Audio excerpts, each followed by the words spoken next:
श्रीगुरु वैष्णवांश्च श्रीरूपं सागरजातं सहगना रघुनाथान्वितं सजीवं साद्वैतं सावधूतं परिजनसहिता कृष्ण चैतन्य देवम् श्रीराधा कृष्ण पादान् सहगना ललिता श्रीविशाखान्वितांश्च नमो विष्णुपादाय कृष्णपृष्ठाय भूतले श्रीमते भक्तिवेदान्तस्वामिनिति नामिने नमस्ते सरस्वते देवे गौरवाणी प्रचारणे निर्विशेषशून्यवादी पाश्चात्यदेशतारिणे वाञ्छाकल्पतरुभ्यश्च कृपा सिन्धुभैव च पतितानां पावनेभ्यो वैष्णवेभ्यो नमो नमः।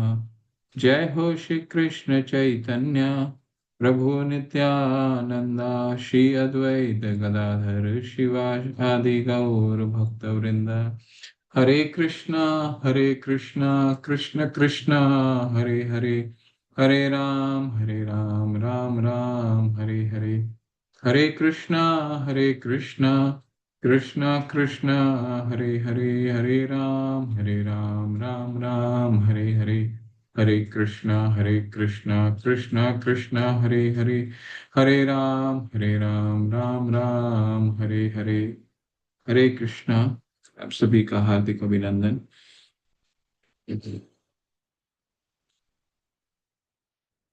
हरे कृष्णा कृष्णा कृष्णा हरे हरे, हरे राम राम राम हरे हरे। हरे कृष्णा कृष्ण कृष्ण हरे हरे, हरे राम राम राम हरे हरे। कृष्ण।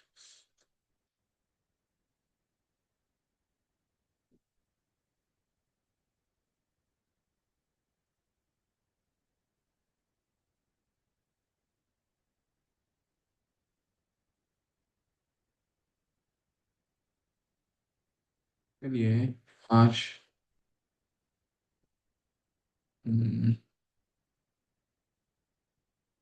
आज आपके दोनों यूनिट 1 और यूनिट 2 के श्लोका को रिवाइज करते हैं। एक बार अच्छे मन से ध्यान पूर्वक सबको चैंट कीजिए इसको, मंत्र को।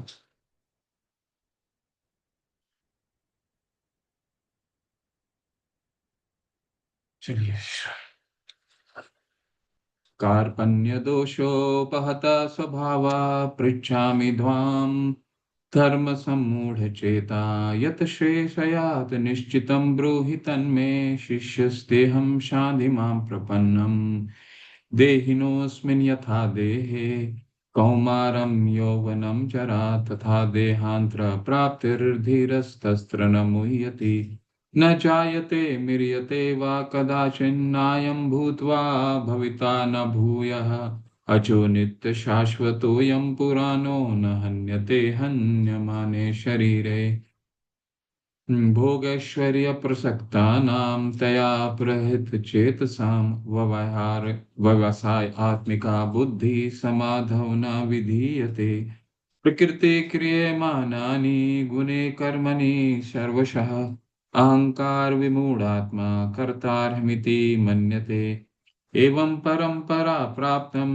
इमं राजऋषयो विदुः सकालेन महता योगो नष्ट परम तपः परित्राणाय साधूनां विनाशाय च दुष्कृतां धर्म संस्थापनार्थाय संभवामि युगे युगे जन्म कर्म च मे दिव्यं एवं यो वेति तत्वतः त्यक्त्वा देहं पुनर्जन्म नैति मामेति सोऽर्जुन तद्विद्धि प्रणिपातेन परिप्रश्नेन सेवया उपदेशन्ति ते ज्ञानं ज्ञानिना तत्त्वदर्शिना ये हि संस्पर्शजा भोगा दुःखयो न एव ते आदन्तवन्त कौन्तेय न तेषु रमते बुधा भोक्तारां यज्ञतपसां सर्वलोकमहेश्वरम् सुहृदय सर्वभूतानां ज्ञात्वा मां शान्तिमृच्छति योगिनामपि सर्वेषां मद्गतेरन्तरात्मनां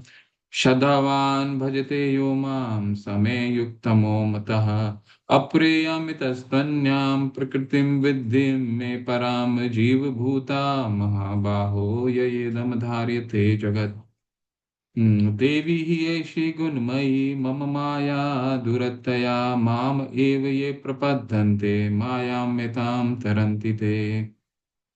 बहुनाम जन्मनामन्ते ज्ञानवान् मा प्रपद्यते वासुदेव समृद्धि स महात्मा सुदुर्लभा। अंतकाले च माम् एव स्मरन् मुक्त्वा कलेवरं यः प्रयाति सद्मद्भावं यान्ति नास्त्र संशय। आ ब्रह्म भुवनात् लोकान् पुनर्वर्तिनो अर्जुन मामुपैत्य तु कौन्तेय पुनर्जन्म न विद्यते। राजविद्या राजगुह्यं पवित्रमिदम् उत्तमं प्रत्यक्ष्वागमं धर्म्यं सुसुखं कर्तुम् अव्ययम्। मया तद्मिदं सर्वं जगदव्यक्तमूर्तिना मत्स्थानि सर्वभूतानि न चाहं तेषु अवस्थितः।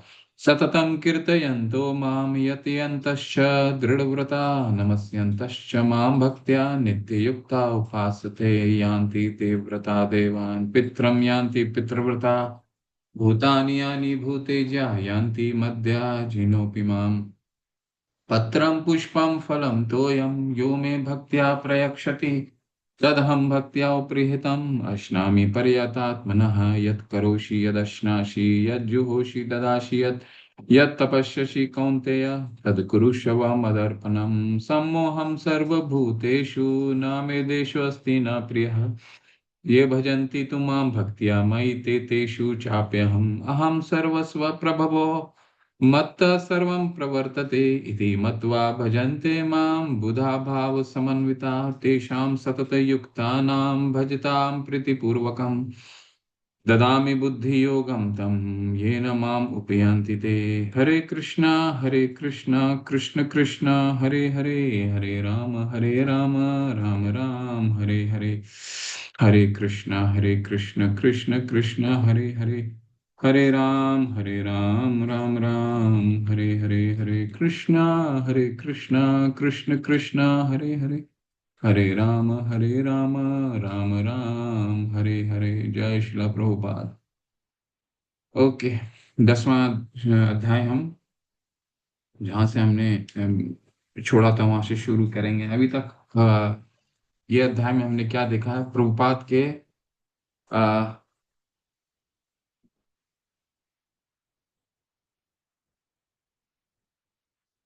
फिर भगवान ने कहा, ये अध्याय का नाम है विभूति विभूति विस्तार योग। ठीक है, भगवान अपनी विभूतियों के बारे में बताएंगे। ठीक है, कुछ विभूति ऐसे हैं जो अ, आपके मन में ये प्रश्न आना चाहिए, प्रश्न आएगा या आना भी चाहिए कि भगवान ने ये विभूति बताई क्यों, जब 9वें अध्याय में बहुत सारी विभूतियां शक्तियां ये जब बता चुके हैं कि जितनी भी चीजें देख रहे हैं, चाहे वो भौतिक चीज है या आध्यात्मिक चीज है, ये उनकी शक्ति का ही स्वरूप। भगवान ने ये 7वें अध्याय में भी बता दिया, 9वें अध्याय में भी बता दिया। 9वें अध्याय में यहाँ तक बता दिया कि जितनी भी चर और अचर, जितनी भी चलने वाली व्यक्ति हैं, जितनी भी अचर हैं जो नहीं चलने वाले हैं, वो मेरी शक्ति के द्वारा नियंत्रित हैं। तो फिर 10वें अध्याय में विभूति बताने का क्या क्या कारण हो सकता है भगवान का? अर्जुन इस कारण को पूछेंगे।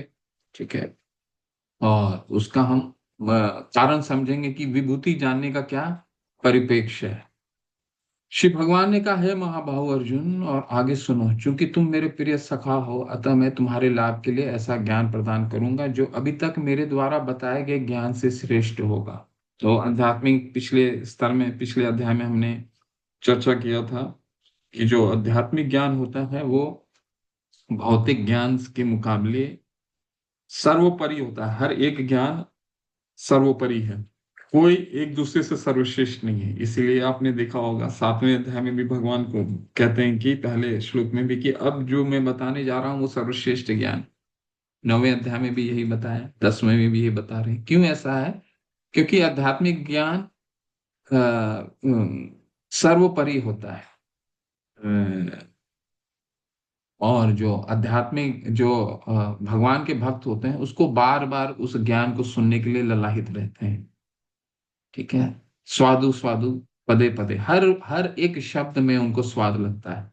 तो इसीलिए अभी भगवान दो कारण बताएंगे इस विभूति या योग को बताने का। वैसे दो कारण अर्जुन हम श्रील प्रभुपाद अपने तात्पर्य में बताएंगे कि क्या दो कारण है जिसके कारण भगवान ने दोबारा विभूति बताई है। 7वें अध्याय में बता चुके हैं कि जो व्यक्ति मेरे को नहीं पहचानता है वो कई तरीकों से जान सकता है। पानी के जल के रस, जल के स्वाद से जान सकता है। ठीक है।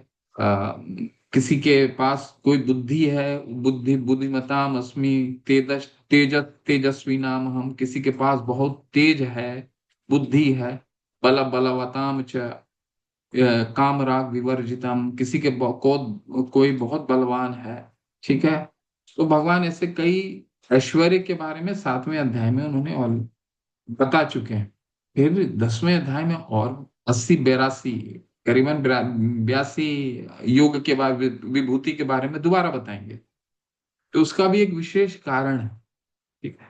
क्या कारण है हम आगे देखें। जब कृष्ण इस पृथ्वी पर मौजूद थे उन्होंने सभी 6 ऐश्वर्य प्रदर्शित किए। इसलिए पराशय मुनि जैसे महान संतों ने कृष्ण को भगवान के सर्वोच्च व्यक्तित्व के रूप में स्वीकार किया।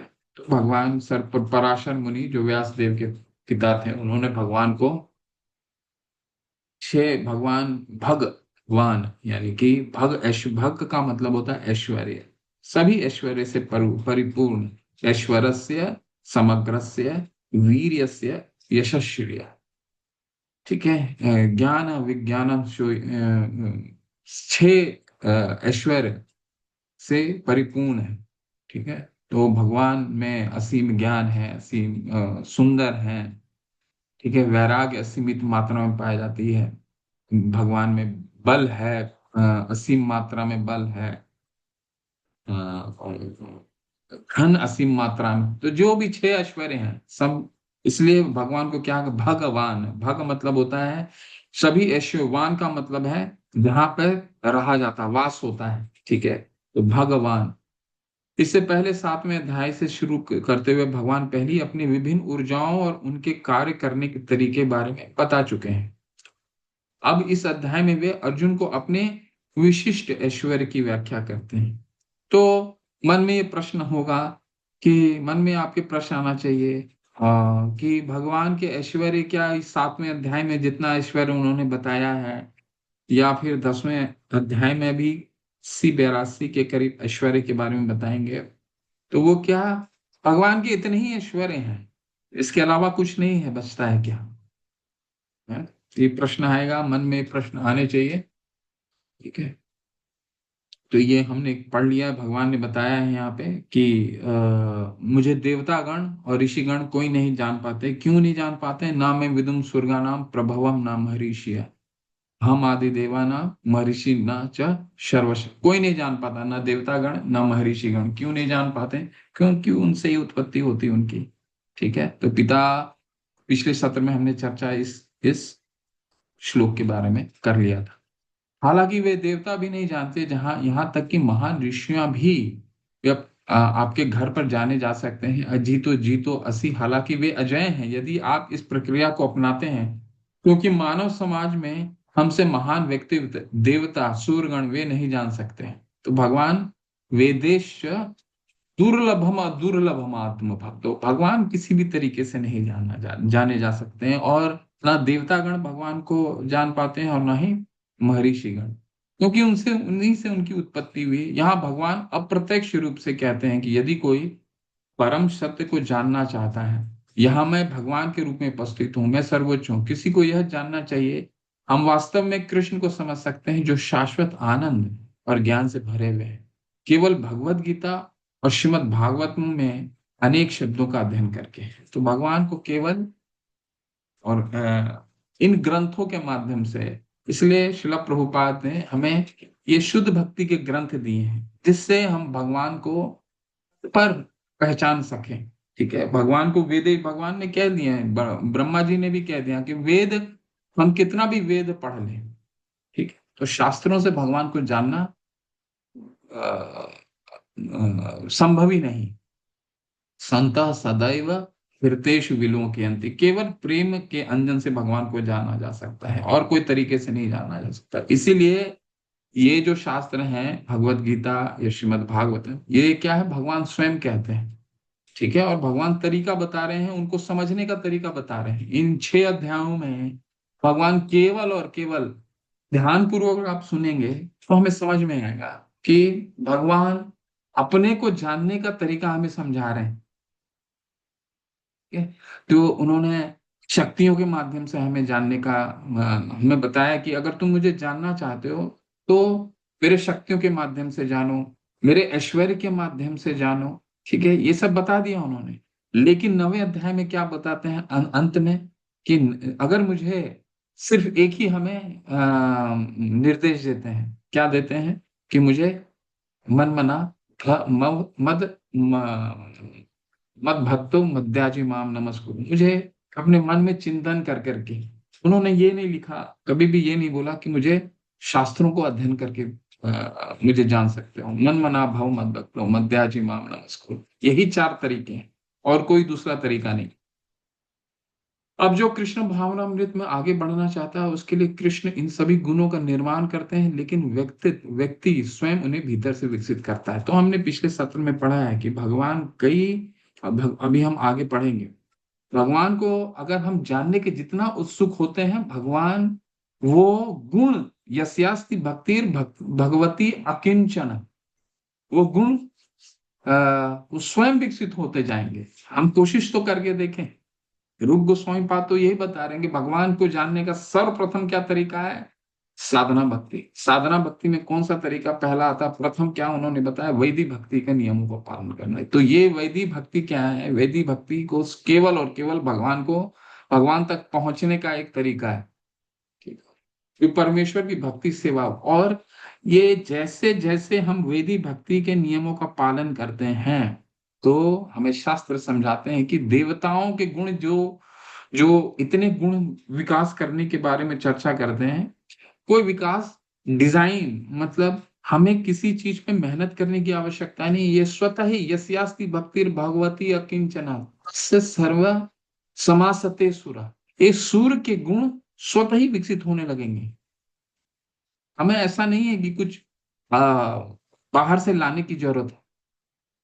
भक्ति में अगर हमें आनंद आने लग जाता है, विषया विनिवर्तन्ते निराहार से देहिना रसो वर्ज रसो पश्य परम दृष्टवा निर्वर्तते। दूसरे अध्याय में कहते हैं परम दृष्टवा, अगर हमें स्वाद आने लग गया तो बाकी के जो स्वाद हैं, जो भौतिक जगत का स्वाद है और कुछ भी स्वाद है, वो स्वादहीन लगने लगता है। परम दृष्टवा निर्वर्तते। ठीक है, तो बाकी सारा कुछ अपने आप हो जाएगा। वाचो वेगम मनसा क्रोध वेगम जीवा वेगम उदर उपस्थ वेगम, ये 6 चीजें अपने आप वेग जो है नियंत्रण होने लग जाएगी। त्याहार प्रयास प्रजल्पो नियमाग्रह जन संगश्च लोलियम च षड्बीर भक्ति प्रसिद्धति, इसको निषेध हम करने लग जाएंगे, ज्यादा कुछ नहीं खाएंगे, ज्यादा अपने आप होने लगेगा ये सब। केवल और केवल हमें वैदिक भक्ति का नियमों का पालन ठीक से करना है। ठीक है, जो परमेश्वर की, यही तीसरे चौथे और 5वें श्लोक में यही बताया गया है कि भगवान धीरे धीरे स्वयं, अभी हम पढ़ेंगे आगे, तो भगवान धीरे धीरे स्वयं ये गुणों का विकास करने मार्ग अपने आप निकलते लग जाएगा। कई प्रश्न आते हैं ना कि हम जब गुरु के बारे में हम सुनते हैं, जब शास्त्र पढ़ना शुरू करते हैं, भगवत गीता शुरू करते हैं, और जब ये श्रील प्रभुपाद के तात्पर्य में जाकर के हम समझते हैं कि अ, इस इस अध्याय में भी श्रील प्रभुपाद कई बार बताएंगे, और करीबन उन्होंने ज्यादातर, आप देखेंगे वो अपने तात्पर्यों में एवं परंपरा प्राप्तम, परंपरा विधि से ज्ञान लेने की संस्तुति प्रायः उन्होंने हर एक तात्पर्य में की है। तो परंपरा विधि से ज्ञान लेने से क्या क्या निष्कर्ष निकलता है, निष्कर्ष बस एक ही निकल सकता है परंपरा विधि से ज्ञान, कि हमें समझने में, भगवान को समझने में आसानी होगी। आज हम उस तात्पर्य को, इस पे बहुत चर्चा होने वाली है कि परंपरा विधि में श्रील प्रभुपाद क्यों संस्तुति करते हैं। ठीक है, अब हम लोग आगे बढ़ेंगे। चतुर्श्लोकी गीता ये बहुत महत्वपूर्ण है। ठीक है, और इस पूरे अध्याय का सार, श्लोक संख्या आप सबको हो सकता है हमारे मेमोराइजेशन, हमारे याद करने वाले श्लोक में ना हो, पर आप सबको वो श्लोक याद होने चाहिए। ठीक है, वो श्लोक बहुत महत्वपूर्ण है।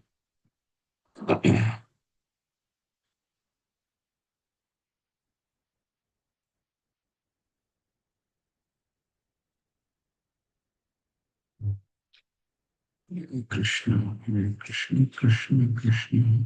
आप अपने ग्रंथ खोल लीजिए।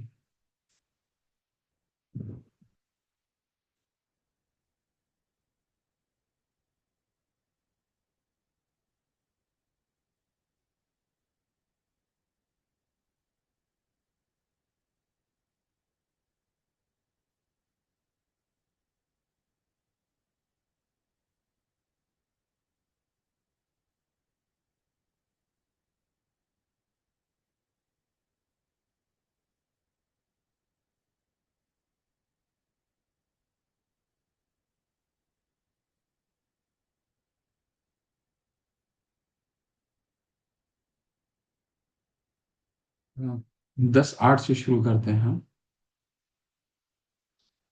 वो ध्यान पूर्वक इसके तात्पर्य को हम पढ़ेंगे। 10:08, 10:09, 10:10 और 10:11, इसमें प्रश्न उत्तर भी बहुत होगा।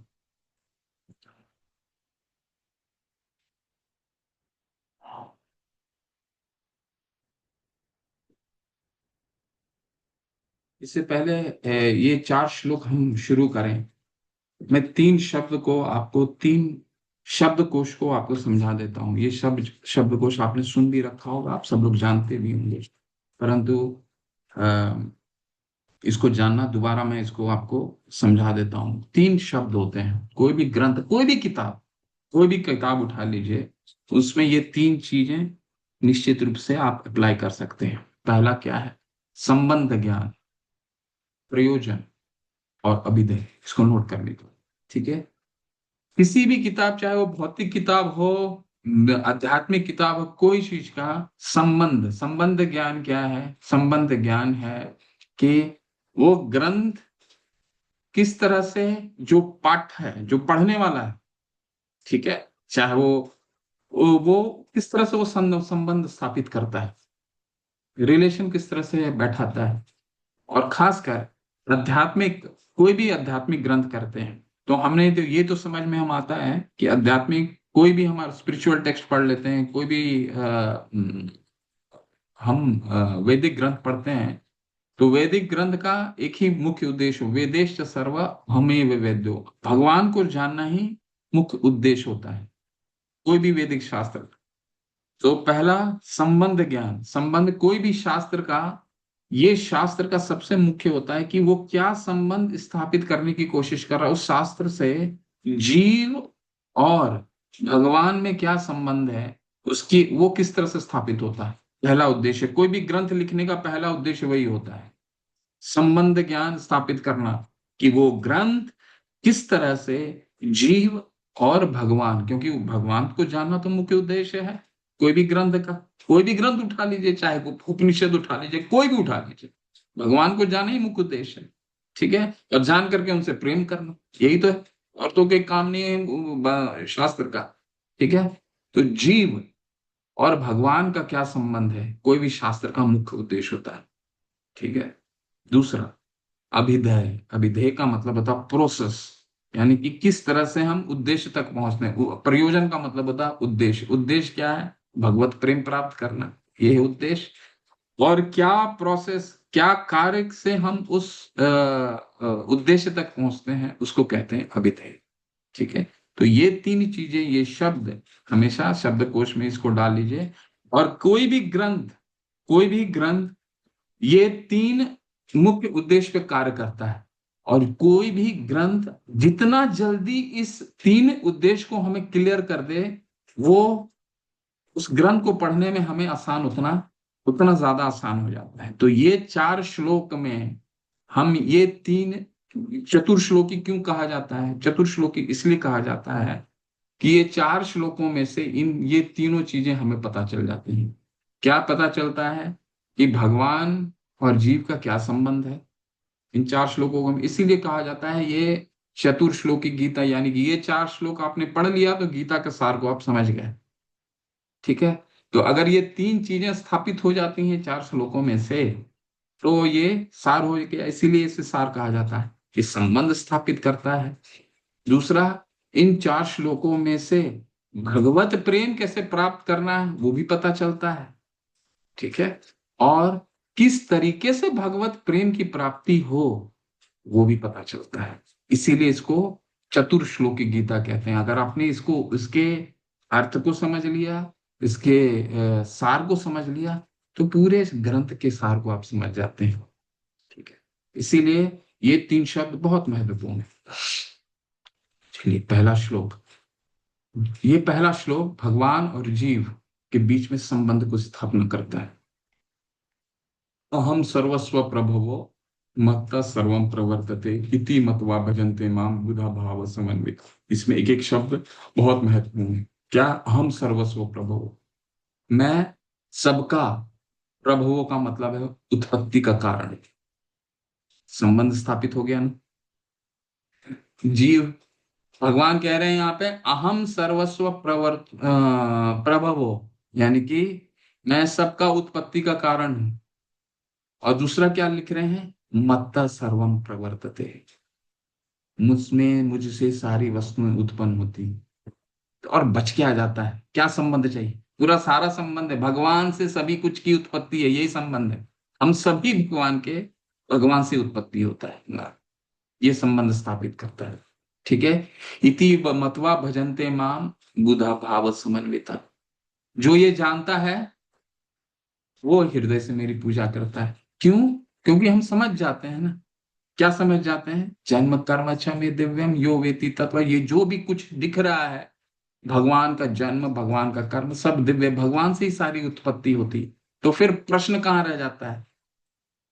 क्या प्रश्न रह जाता है? संबंधी स्थापित जब मैं, हम जान गए कि हमारे पिता कौन है, फिर और जानने के लिए क्या शेष है? संबंध, किस संबंध में हमें और क्या जानना है? ठीक है। तो इसमें एक चीज बहुत महत्वपूर्ण है, शिला प्रभुपाद तात्पर्य में बहुत विशेष बल देकर के हम समझाते हैं कि यहाँ पे भगवान स्वयं को स्थापित करते हैं कि वो सभी के उत्पत्ति के कारण। ठीक है। कृष्ण ही भगवान है। इस पे शिला प्रभुपाद ने अपने तात्पर्य में कई ग्रंथों से इस तत्व को समझाने का प्रयास किया है। ठीक है। एको वे नारायण असी, न ब्रह्मण, न ब्रह्मणो न ईशानो, जब कोई नहीं था, न ब्राह्मण थे न ही शिव थे, एको न न अग्नि, न अग्नि समो, न धावा पृथ्वी, नेपे नेमे धावा पृथ्वी, न सूर्यो न नक्षत्राणि, न नक्षत्र थे, न पृथ्वी था, न अग्नि थे, न ही ब्रह्मा थे, न ही शिव थे। केवल और केवल एको वे नारायण से, केवल नारायण थे। तो ये हमें जानना बहुत जरूरी है। ठीक है। ये हमें समझना बहुत जरूरी है। और शिला प्रभुपाद इसमें बहुत जोर दे करके समझा रहे हैं, देखिए। और ये अंतिम के जो अनुच्छेद हैं वो अंडरलाइन कर लीजिए, बार बार पढ़िए। पहले के तो कई 4-5 उन्होंने शास्त्रों से उद्धृत किया है, कृष्ण ही भगवान कैसे हैं। ठीक है। और इसको समझने का क्या तरीका है? समझने का क्या तरीका है? नारायण भगवान है, जिनसे ब्रह्मा उत्पन्न हुए और फिर ब्रह्मा से शिव उत्पन्न हुए। ध्यान पूर्वक पढ़िएगा। भगवान कृष्ण समस्त उत्पत्तियों से के स्रोत हैं और वे सर्व कारण कहलाते हैं। वे स्वयं कहते हैं, चूंकि सारी वस्तुएं मुझसे उत्पन्न है, अतः मैं सबों का मूल कारण हूं। सारी वस्तुएं मेरे अधीन है और मेरे ऊपर कोई भी नहीं है। भगवान के ऊपर कोई भी नहीं है। वहां जहां सारा कारण संपन्न होता है वो भगवान है। कृष्ण से बढ़कर कोई परम नियंता नहीं है। जो व्यक्ति प्रामाणिक गुरु, इसको लाइन खींच लीजिए, जो व्यक्ति प्रामाणिक गुरु से या वैदिक साहित्य से एक प्रकार कृष्ण को जान लेता है, वह अपनी सारी शक्ति कृष्ण भावनामृत में लगाता है और सचमुच विद्वान पुरुष बन जाता है। तरीका बस एक ही है। क्या तरीका है? हम अपनी विद्वता से अगर समझने की कोशिश करेंगे कि भगवान कौन है, तो जीवन में कभी नहीं समझ पाएंगे। इसीलिए क्या कहना है, कैसे करना है? परंपरागत गुरु द्वारा से हम समझ सकते हैं। यस्य देवे परा भक्ति तथा देवे यथा देवे तथा गुरु तस्य ते कर्थिता ही अर्था प्रकाशन्ते महात्मन। गुरु को जब शिला प्रभुपाद का अर्च विग्रह मंदिर में पहली बार लगाया गया था तो गौड़ीय संप्रदाय के लोग बहुत ही इस पे संशय व्यक्त किए थे कि भगवान के सामने आप गुरु का आराधना उनके तुल्य कैसे कर सकते हैं। शास्त्र में ऐसा लिखा है, यस्य देवे परा भक्ति तथा देव यथा देवे तथा गुरु तस्ते कथिता ये अर्था प्रकाशन्ते महात्मना। भगवान को जिस तरह पूजा जाता है गुरु की उसी श्रद्धा से पूजना चाहिए, ये समझ करके नहीं कि वो भगवान है, ये समझ करके कि वो भगवान के पार्षद है। जब हम इसी श्रद्धा से हम पूजेंगे तस्ते कथिता ही अर्था प्रकाशन्ते महात्माना, तभी हमारे हृदय में दिव्य ज्ञान हृदय प्रकाशित है, तभी दिव्य ज्ञान हृदय प्रकाशित होगा, तभी हमें समझ में आएगा कृष्ण ही भगवान है। और अगर हम अपने मनोबल से अपने मनोधर्म से समझने की कोशिश करें, हरेर भक्त से कुतो महत गुना मनोरथे नास्ति धावतो बही, ने ये हरे भक्त से कुतो महत गुना कैसे समझ में आएगा, उसको समझ में आ ही नहीं सकता। बहुत ही सरल समझने का तरीका है। देखिए मैं पहले भी इस पे चर्चा कर चुके हैं हम कि हमें तो इस जीवन में भगवान का तो अनुभव है नहीं, तो भगवान का अनुभव कैसे हो सकता है। तो उनके घर्षण में आकर के हम भगवान का अनुभव कर सकते हैं, जो अनुभव जो भगवान को सदैव देखते हैं। संता सदैव हृदयेषु विलोकयन्ति, हमेशा हृदय में उनको देखते हैं, साकार रूप में, परमात्मा के रूप में नहीं, साकार भगवान के रूप में देखते हैं। ये परमात्मा तो हम सब में है, लेकिन ये जो साधु होते हैं सदैव साकार भगवान के रूप में देखते हैं। तो जब बिना जो हमने ये विज्ञान में भी पढ़ा है, बचपन में भी देखा है कि कोई भी धातु अगर चुंबक से रगड़ेंगे तो उसमें भी चुंबक का गुण आ जाता है। तो जब हम एक साधु से जुड़ेंगे जो भगवान के संता सदैव, जो भगवान को साकार हर समय देख रहा है, तभी तो वो रूप आ पाएगा, तभी तो वो शिक्षा प्राप्त हो पाएगी, तभी तो भगवान का साक्षात्कार कर पाएंगे। तभी तो साक्षात्कार नहीं भी हुआ तो समझ पाएंगे कि कौन भगवान है। मनोरथ है ना, अपने मन से अगर हम कल्पना करने की कोशिश करें तो कभी भी नहीं समझ पाएंगे। ठीक है, और इस पे बहुत बल दिया जाएगा, ये इस पूरे अध्याय में इसी पे बल है। अगर आप इसको सार को समझेंगे ना तो सिर्फ इसी पे बल दिया है श्रील प्रभुपाद ने, भगवान ने भी यही समझाने की कोशिश की। तो संबंध स्थापित हुआ, जीव हम सर्वस्व प्रभु, सारी वस्तुएं भगवान से उत्पत्ति होती है। ठीक है, और सारा वस्तु की उत्पत्ति के कारण भगवान है।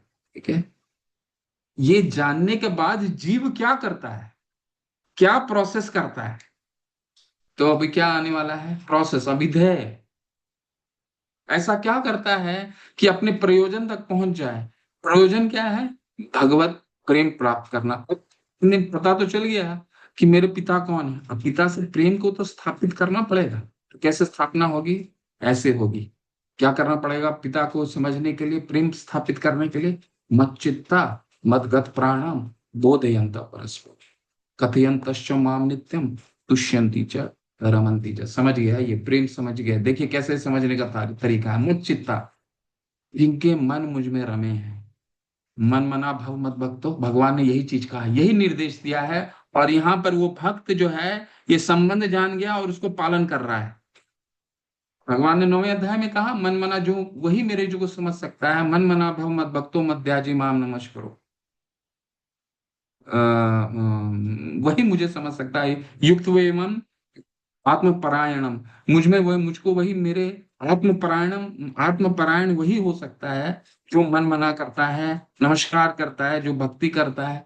ठीक है, तो वो उसने सुन ली बात, भगवान का भक्त सुन लिया कि नहीं भगवान का करना है, तो क्या हो गया इसका, मच्चित्ता, मन लग गया उसका। मदगत प्राणाम, सारा जीवन दे देता है। शिला प्रभुपाद ने बोला था ना, ये जीवन कृष्ण को दे के देखो। ठीक है, मदगत प्राणाम, सारा जीवन दे दिया कृष्ण के लिए। बोधयंता, ठीक है, उपदेश देता है, भगवान के बारे में बोलता है, और किसी चीज के बारे में बातचीत नहीं करता, परस्परम, ठीक, आपस में। कथयंत माम नित्यम, भगवान के बारे में बोलता है, कहता है, कथा करता है। तभी तो हमारे कान का भी, हमारे शास्त्र बोलते हैं कि ये जो मुख है और ये जो कान है, ये अगर भगवान की कथा नहीं कहें तो मुख को क्या कहा जाता है? सांप का बिल कहा जाता है। और कान को क्या कहा जाता है? मेढक का टरटर।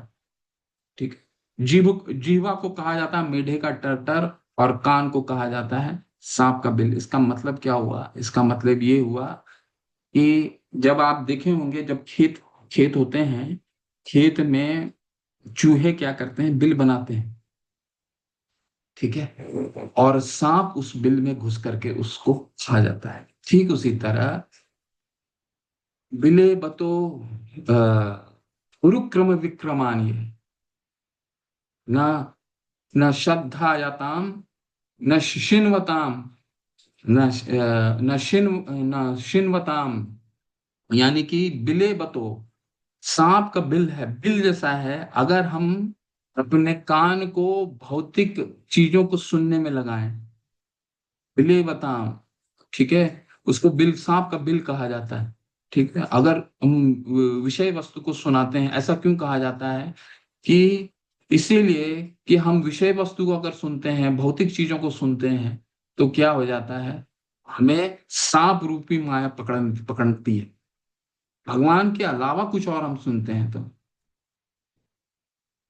शिन्वथा कर्म पुटेशु नरस्य, नरस्य मतलब ऐसा नर, ये शास्त्र में कहा गया ऐसा नर जो बिले बतो, यानी कि जो सांप के बिल के बराबर है उसका कान, कर्ण पुटेशु नरस्य, जो बिले बतो रुक्रम विक्रमानी, जो गुरुक्रम का मतलब है भगवान का वो कदम। वो भगवान जब चलते हैं तो हम तो दो पग चलते हैं, लेकिन जब भगवान चलते हैं तो पूरा ब्रह्मांड को नाप लेते हैं। ठीक है, ऐसा भगवान का उरुक्रम, चलने वाले भगवान जो पूरे ब्रह्मांड को नाप लेते हैं, और ऐसे विक्रम, इतने शक्तिशाली भगवान का के बारे में जो नहीं सुनता है, न शिन्वताम कर्ण पुटेशु नरस्य, उसका सांप के बिल का, वो हमेशा माया को बुलाते रहता है। कुछ और सुनेगा क्या राजनीति में हो रहा है। शो भगवान सुखदेव मुनि में भी, सुखदेव गोस्वामी ने कहा है, श्रोतव्यादिनी राजेंद्र निर्नाम संति शास्त्र। ये गृह मेधी जो रहते हैं, उनका क्या काम है? उनका काम है श्रोत्रावदिनी राजेंद्र निर्नाम संति सहस्त्र सहस्त्र उपशताम आत्म तत्वम गृहेशु गृह मेधी नाम। गृह मेधी लोग क्या करते हैं? विषय वस्तु को इतना, उनके पास सहस्त्र से इतना विषय है सुनने के लिए, बहुत विषय है। आज राजनीति में क्या हो गया, आज खेल में क्या हो गया, आज फॉक्स चैनल में क्या हो गया, आज इंडी टीवी में क्या चल रहा है। तो प्राण को अगर इसमें लगाएंगे तो वो सांप का बिल के बराबर है। हमारा कॉन्शियसनेस, चेतना कभी भी ठीक नहीं हो सकता है। और दूसरी तरफ एक और क्या कहा जाता है? मत चित्ता। देखिए यहाँ तो मत चित्ता बता रहे हैं, लेकिन इसका विपरीत सोच करके देखिए। मत चित्ता का होता है कि अगर मान लीजिए हम भगवान की आराधना नहीं करते हैं, भगवान के बारे में नहीं बोलते हैं, तो किसके बारे में बोलेंगे? अन्य वस्तु के बारे में बोलेंगे। शास्त्र उसको क्या कहा जाता है? शास्त्र उसको कहता है कि जिह्वा सतो दादुरे दादुरिके वसूता नाचोप गायत उरु गाय गाथा। ऐसा ऐसा जीवा जो भगवान के बारे में उरु गाय गाथा, उरु गाय मतलब भगवान को उरु गाय कहा जाता, उसका अगर कोई गाथा नहीं गाता है तो न चुप गाय उरु गाय गाथा। ऐसा अगर उनकी गाथा नहीं गाता है तो उसकी जीवा किस बड़ा प्रकार है? मेंढक का टरटर के बराबर है। मेंढक के जैसे जितना बोलेगा, सांप उसको उतने ही ढूंढ करके खाने का कोशिश करेगा। ठीक है, इसलिए भगवान ने क्या, इसलिए रूप गोस्वामी पाद क्या कहते हैं? ऋषिके न, तो ऋषिकेश सेवनम भक्ति रुच्यते। जो भगवान का ऋषिकेश है, जो इंद्रियां हैं, आंख कान नाक, ओ जितना हम लगा सकें, ये न के न प्रकारेण मनः कृष्ण निवेश, जितना दिन भर में अपने आप को बिजी कर सकते हैं, बिजी करना।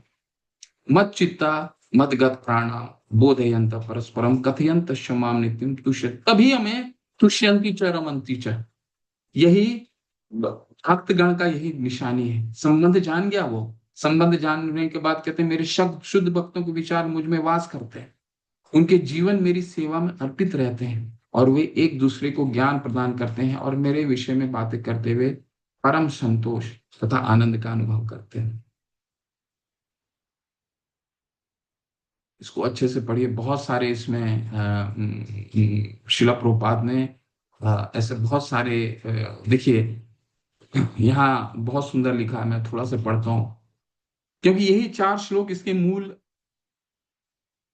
इस अध्याय के मूल है, तो इसमें बहुत ध्यान पूर्वक पढ़ना है।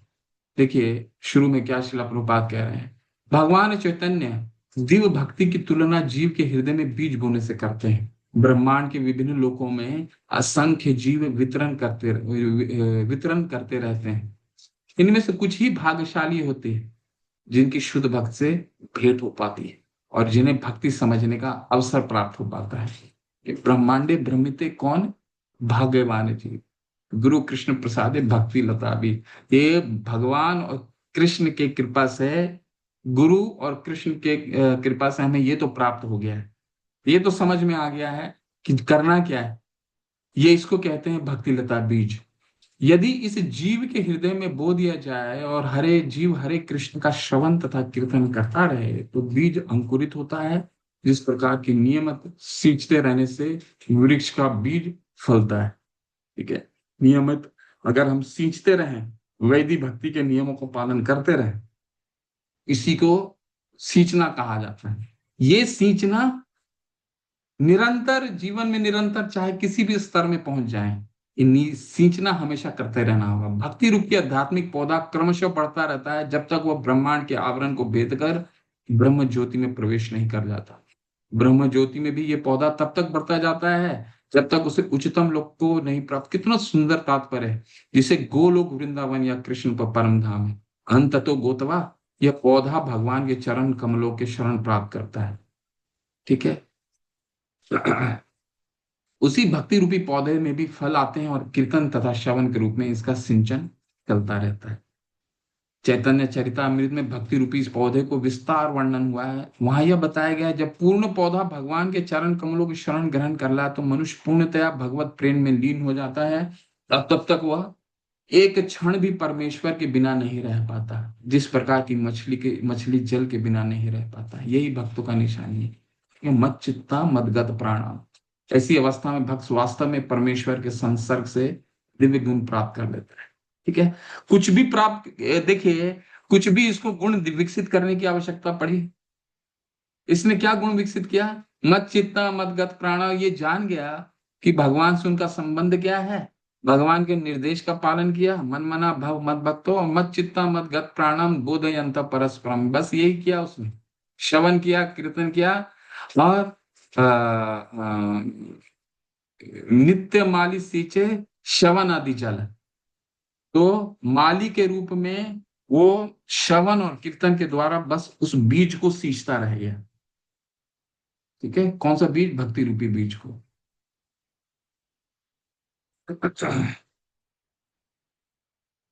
श्रीमद् भागवत ही एकमात्र ऐसी कथा है जिसमें भगवान तथा उनके भक्तों को दिव्य प्रकृति का पूर्ण वर्णन मिलता है। फलतः कृष्ण भावनामृत जीव ऐसे दिव्य साहित्य के श्रवण में दिव्य रुचि दिखाते हैं, जिसे प्रकार तरुण और तरुणी के परस्पर मिलने में आनंद। तो ये अभिधेय है, ठीक है, प्रोसेस।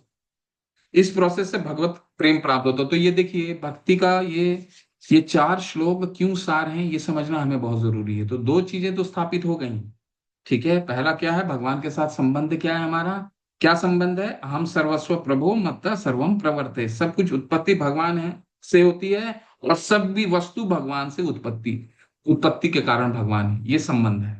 ठीक है, और इसको जानने के बाद एक भक्त क्या करता है, प्रोसेस क्या करता है भगवत प्रेम प्राप्त करने के लिए, मत चित्ता मदगत प्राणाम, भगवान मदगत प्राणाम बोधयंत परस्परम। भगवान के बारे में सोचता है, भगवान के बारे में बोलता है, भगवान के बारे में चर्चा करता है, और ऐसे करने से क्या होता है?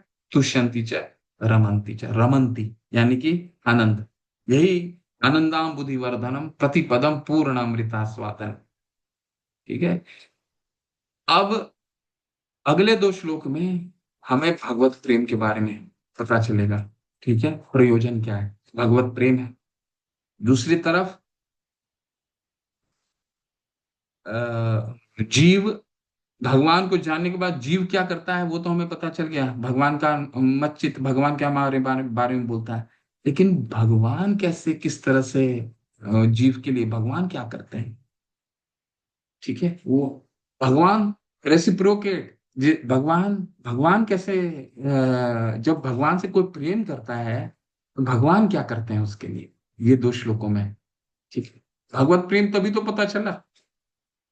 देखिए अगले दो श्लोक प्रेम बताएंगे, यानी कि प्रयोजन। इस पूरे ग्रंथ का क्या प्रयोजन है? तेषाम सतत युक्तानाम भजताम प्रीति पूर्वकम, जो भगवान का सततम कीर्तन करता है, भक्ति में लगा रहता है, प्रीति पूर्वकम, वो प्रेम पूर्वक, भगवान उसको लिए, उसके लिए क्या करते हैं? ददामी बुद्धि योगम, भगवान बुद्धि देते हैं, मार्ग दिखाते हैं, वो अपने आप मार्ग खुले लेगा। ददामी बुद्धि योगम तम ये न माम उपयांति। ठीक है, और ये क्या मार्ग दिखाते हैं, किस तरह का मार्ग दिखाते हैं? ताकि वो भगवान के पास जा सके। तो प्राप्त हो गया ना भगवत प्रेम, यहाँ हो गया ना प्रयोजन सिद्ध। इस पूरे ग्रंथ का प्रयोजन यही है ना, ये न माम उपयांति ते, जिसके द्वारा वह मुझ तक आ सकता है। यही तो प्रयोजन है। पूरे शास्त्र का क्या प्रयोजन है? भगवान को जाना, वेदेश सर्व अहमेव वेद्यो। तो ये यहाँ पता चल गया, भगवान बुद्धि देते हैं, जो भगवान को प्रीतिपूर्वक प्रेम करता है, प्रीतिपूर्वक भजता है। ठीक है, भगवान उसको बुद्धि देते हैं। ठीक है, देखिए बुद्धि योग कृष्ण भावना में, बुद्धि योग किसको कहा? दूसरे अध्याय में आपने सुना होगा बुद्धि योग। इसके बाद बुद्धि योग का शब्द का कहीं भी उपयोग नहीं किया गया है। ठीक है, बुद्धि योग का क्या मतलब है?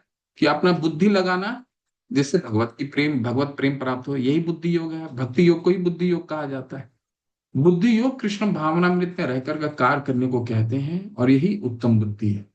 यही उत्तम बुद्धि है कि सभी इंद्रियों को भगवत प्रेम में लगाना, भगवान के लिए लगाना। ऋषिकेन है, ऋषिकेश है। नहीं तो मैंने उदाहरण बता दिया आपको। क्या उदाहरण है? अगर हमने नहीं लगाया तो या तो सांप का बिल होगा, या मेढक का टर करेगा। और सांप का बिल होगा तो सांप खाएगा, सांप रूपी माया पकड़ेगा। तो जितना हम विषय वस्तु के बारे में बोलेंगे, इसके घर में ये है, इसके पास कार ये है, इसके, माया उतना पकड़ेगा। किस रूप में? आसक्ति के रूप में, आसक्ति के रूप में पड़ेगा। ठीक है, चार तरह के पशुओं की संस्तुति करते हैं। हमें शास्त्र बताते हैं कि ये जो चार पशु हैं, इन चार पशुओं का मेंटालिटी कभी भी हमें विकसित नहीं करना है। शबत वीरा उष्टोत्तर क्रोही संस्तुता पुरुष पर पशु, यत कर्ण पथा उपेतो जातु नाम गदाग्रज। शबत विता विराह उष्टोत्तर खरोही, मतलब ये चार मेंटालिटी नहीं होनी चाहिए हमें। ठीक है, क्या मेंटालिटी? हमें डॉग, कुत्ते की मानसिकता नहीं होनी चाहिए। ये मानसिकता, मानसिकता को एक पशु मानसिकता है, पशु मानसिकता नहीं होनी चाहिए। यानी पशु मानसिकता क्या होता है? कुत्ते की मानसिकता मतलब कि मालिक अगर नहीं देगा तो हम मालिक पे इतने निर्भर करते हैं। ठीक है, कुत्ता मानसिकता मतलब कोई व्यक्ति अपने मालिक पे इतना निर्भर करता है कि उसको लगता है मालिक खाना नहीं देगा तो वो मर जाएगा। ठीक है, इसीलिए तो एक रोटी के लिए कुत्ता एक मालिक के पीछे भागता है। ठीक है, दूसरा शवत वीरा वितवरा, वितवरा का मतलब होता है सुकर, सुअर। ठीक है, सुअर कुछ भी खा लेता है। ठीक है, ये इस तरह का हमारा मानसिकता नहीं होनी चाहिए। तीसरा क्या कहा गया है? सवित वीरा उष्टोत्तर खरोही, खरोही उष्टोत्तर मतलब होता है ऊंट। ठीक है, ऊंट क्या करता है? ऊंट कांटा खाता है ना। रेगिस्तान में तो फूल तो होते नहीं है, तो कांटा खाता है। कांटा खाने के पश्चात उसके जीभ में खून आता है, उसी को स्वाद समझ करके पीता है। और खरोई, खरोई का मतलब होता है और स्वाद समझ के पीता है। तो मतलब कि जो उसको सुख देने वाले हैं, उसको विषय वस्तु लगते हैं, वही दुखों का कारण बनता है। ठीक है, ये ये ऊंट की मेंटेलिटी है, ऊंट का मेंटेलिटी। तो इससे, और अंत में आता खरोही। खरोही का मतलब होता है गधा। ठीक है, गधा धोबी के लिए कार्य करता है और सुबह से शाम खटता रहता है, तो भी उसको मालूम नहीं है कि इतना काम क्यों कर रहा है। ठीक है, इससे बचना है। शवित वीरा उष्टोत्तर खोरी, संस्तुता पुरुषो परुषु, न कर्ण पथाउ पे तो जातु नाम गदाग्रज। तो हमें न कर्ण पथाउ पे तो जातु नाम, जिसने जो भगवान का नाम नहीं लेता है वो ये चार मेंटेलिटी में ही आने वाला है। ठीक है, तो इसीलिए यहाँ पे क्या क्या, बुद्धि योग कृष्ण भावनामृत में रहकर इसी को बुद्धि योग कहा जाता है कि इससे कैसे बचा जाए। बुद्धि योग कृष्ण भावनामृत रहकर कार्य करने को कहते हैं, और यही उत्तम बुद्धि है। ठीक है, बुद्धि का अर्थ है बुद्धि, और योग का अर्थ है योगिक गतिविधियों अथवा योगिक उन्नति। जब कोई भगवत धाम को जाना चाहता है और भक्ति में वह कृष्ण भावनामृत को ग्रहण कर लेता है तो उसका कार्य बुद्धि योग कहलाता है। दूसरे शब्दों में बुद्धि योग वह विधि है जिससे मनुष्य भाव बंधन से छूटना चाहता है। उन्नति करने का चरम लक्ष्य कृष्ण प्राप्ति है। लोग इसे नहीं जानते, अतः भक्तों तथा प्रामाणिक गुरु की संगति आवश्यक है। फिर गुरु की संगति का परिप्रेक्ष्य लेकर के आते हैं। ये केवल और केवल गुरु के माध्यम से हम समझ सकते हैं। शिला प्रभुपाद हमारे आचार्य इतना इतना जोर से इस चीज को हमें समझाने की कोशिश करते हैं कि इसका पालन करना हमारे लिए बहुत जरूरी है। हम भक्ति में आने के बाद भी कभी कभी क्या करते हैं, ऐसे अप्रामाणिक लोगों की सुनते हैं। कई तरीकों से सुन सकते हैं। ठीक है, जो हमें, क्योंकि हम हमारा कई बार क्या होता है, हम सभी कनिष्ठ के स्तर पे हैं। ठीक है, कनिष्ठ के स्तर पे क्या होता है, कनिष्ठ का हमने अगर पढ़ा होगा, अगर आपको स्मरण हो, तो रूप गोस्वामी पाद कनिष्ठ अधिकारियों का क्या किस तरह से समझाते हैं। कृष्णेति यत गिरितम मनसा द्रियेता। जो भक्ति में शुरू करते हैं उनकी श्रद्धा बहुत कोमल होती है, तुरंत टूटने लग जाता है। कोई ये बोला तो वहां चला जाता है, कोई वो बोला तो वहां चला जाता है। ठीक है, श्रद्धा बहुत कोमल होती है। तो उसके लिए शुरुआत में सबसे एक ही तरीका है सबसे, कि हमने एक गुरु को समझ लिया जिसने जिसने पूरी दुनिया में इतना बदलाव लाया है। तो निश्चित रूप से उसने वो किसी प्रमाण के आधार पे कोई साक्ष्य को स्थापित किया है।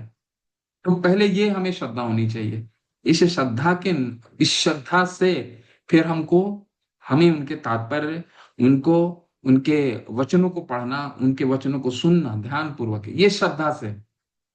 ठीक है, तभी हम पूरे कॉन्सेप्ट को, इस पूरे फिलॉसफी को ठीक से समझ पाएंगे। नहीं तो सनातन गोस्वामी महाराज भी हमें, महाशय भी हमें बताते हैं क्या, अवैष्णव मुखोदगृणम यत कृष्ण कथामृतम। कहने का मतलब ये है कि सनातन गोस्वामी महाराज महाशय भी हमें बताते हैं कि अगर हम अवैष्णव के मुख से कुछ भी सुनते हैं तो क्या हो जाता है, सर्पोष्टीतम यथोपाया। सर्प जैसे दूध पी करके जहरीला कर देता है ना, दूध तो वैसे तो बहुत पौष्टिक होता है, लेकिन अगर उसमें सर्प डस लिया, सर्प उसको पी लिया, तो वो जहरीला हो जाता है। ठीक उसी तरह किसी और से हम सुनते हैं, कोई ये बता देता है, कोई ये बता देता है, वो बता देता है, कोई हमें ये समझाता है कि नो व्यक्ति ने तो बहुत ज्ञान अर्जित किया है, बहुत शास्त्र पढ़े हैं उसने। कहाँ लिखा है शास्त्रों के प्रमाण पर पे कि एक गुरु, एक व्यक्ति प्रमाणिक है। शास्त्र ज्ञान ज्ञान तो कोई आधार तो हुआ ही नहीं। वेदेश्वर सर्वा तमेव वेदो वेदांत कृतदेव द्विदेव चाहम। भगवान ने, ब्रह्मा जी ने तो बताया, वेदेश सर्वा हमेव वेदो, वेदों के द्वारा भगवान को नहीं जाना जा सकता। तो प्रमाणिक गुरु को हाथ पकड़ना है। जब मनुष्य लक्ष्य को जानता है किंतु कर्म फल में लिप्त रहता है तो वो कर्म योगी कहलाता है। ठीक है, इसको अच्छे से पढ़िए।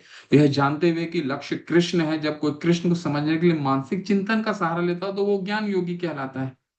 किंतु जब वह लक्ष्य को जानकर कृष्ण भावनामृत तथा भक्ति में कृष्ण को खोज करता है तो वो भक्ति योग या बुद्धि योग होता है। और यही पूर्ण योग है, यही पूर्ण योग ही जीवन की सिद्ध अवस्था है। जब व्यक्ति प्रमाणिक गुरु के होते हुए तथा आध्यात्मिक संग से संबद्ध रहकर भी प्रगति नहीं, देखिए यहाँ पर भी बहुत सुंदर श्रील प्रभुपाद हमें प्लान बी भी दे रहे हैं। प्लान बी क्या? प्लान ए तो ये है कि प्रामाणिक गुरु को हमने समझ लिया, जैसे जैसे बोला उन्होंने हमने वो किया, ये तो सबसे अच्छा काम हो गया। लेकिन कभी तो ये भी होता है, क्योंकि हम इतने हमारी हम हम इतने कंडीशनड हैं, इतने बद्ध हैं कि कई लोगों की इतनी बद्धता होती है कि वो गुरु के सानिध्य में आने के बाद भी पूर्ण विश्वास नहीं होता है। तभी तो कहा जाता है पहला स्तर क्या है? नाम जप का पहला क्या है? अपराध रूपी नाम जप, अपराध करते हुए भगवान का नाम का जप है। और सबसे सबसे प्रमुख क्या होता है? सबसे 10वां अपराध, नाम अपराध क्या है?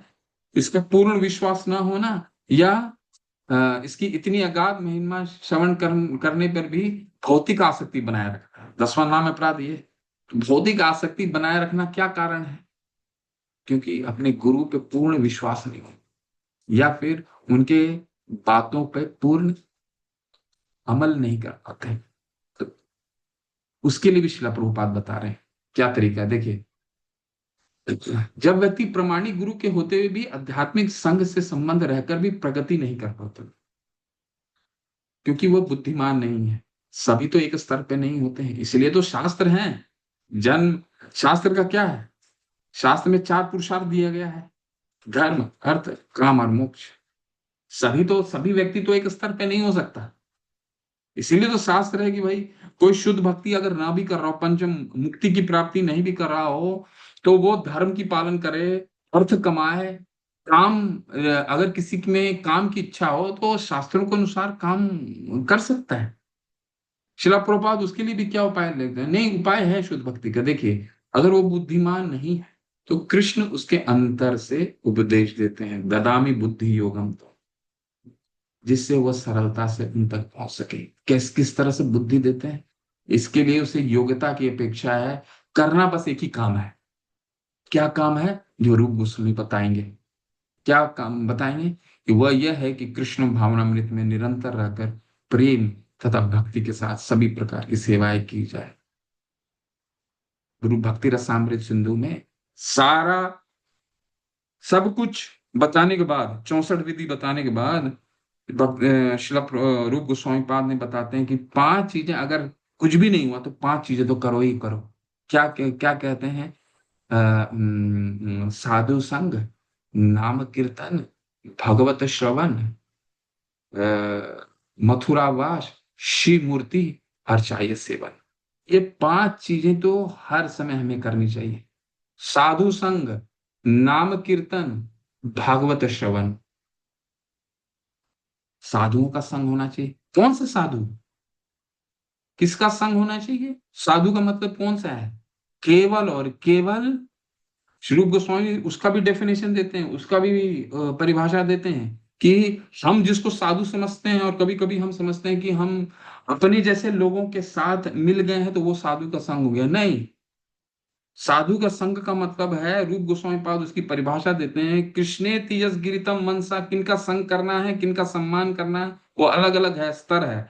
कृष्णे तीयस गिरितम मनसा द्रियेता दीक्षास्त चेत प्रणित विष्णु भजंतम मीशन भजम भजंत अनन्य भजन मन अनन्य सन्न निंदादि शून्य हृदय इपिसितम संग लब्ध्य। 3 तरह के भक्त हैं। पहला कनिष्ठ भक्त। कनिष्ठ भक्त के साथ क्या क्या? कृष्णे तीयस गिरितम मनसा द्रियेता, उनको मन से सम्मान करना है।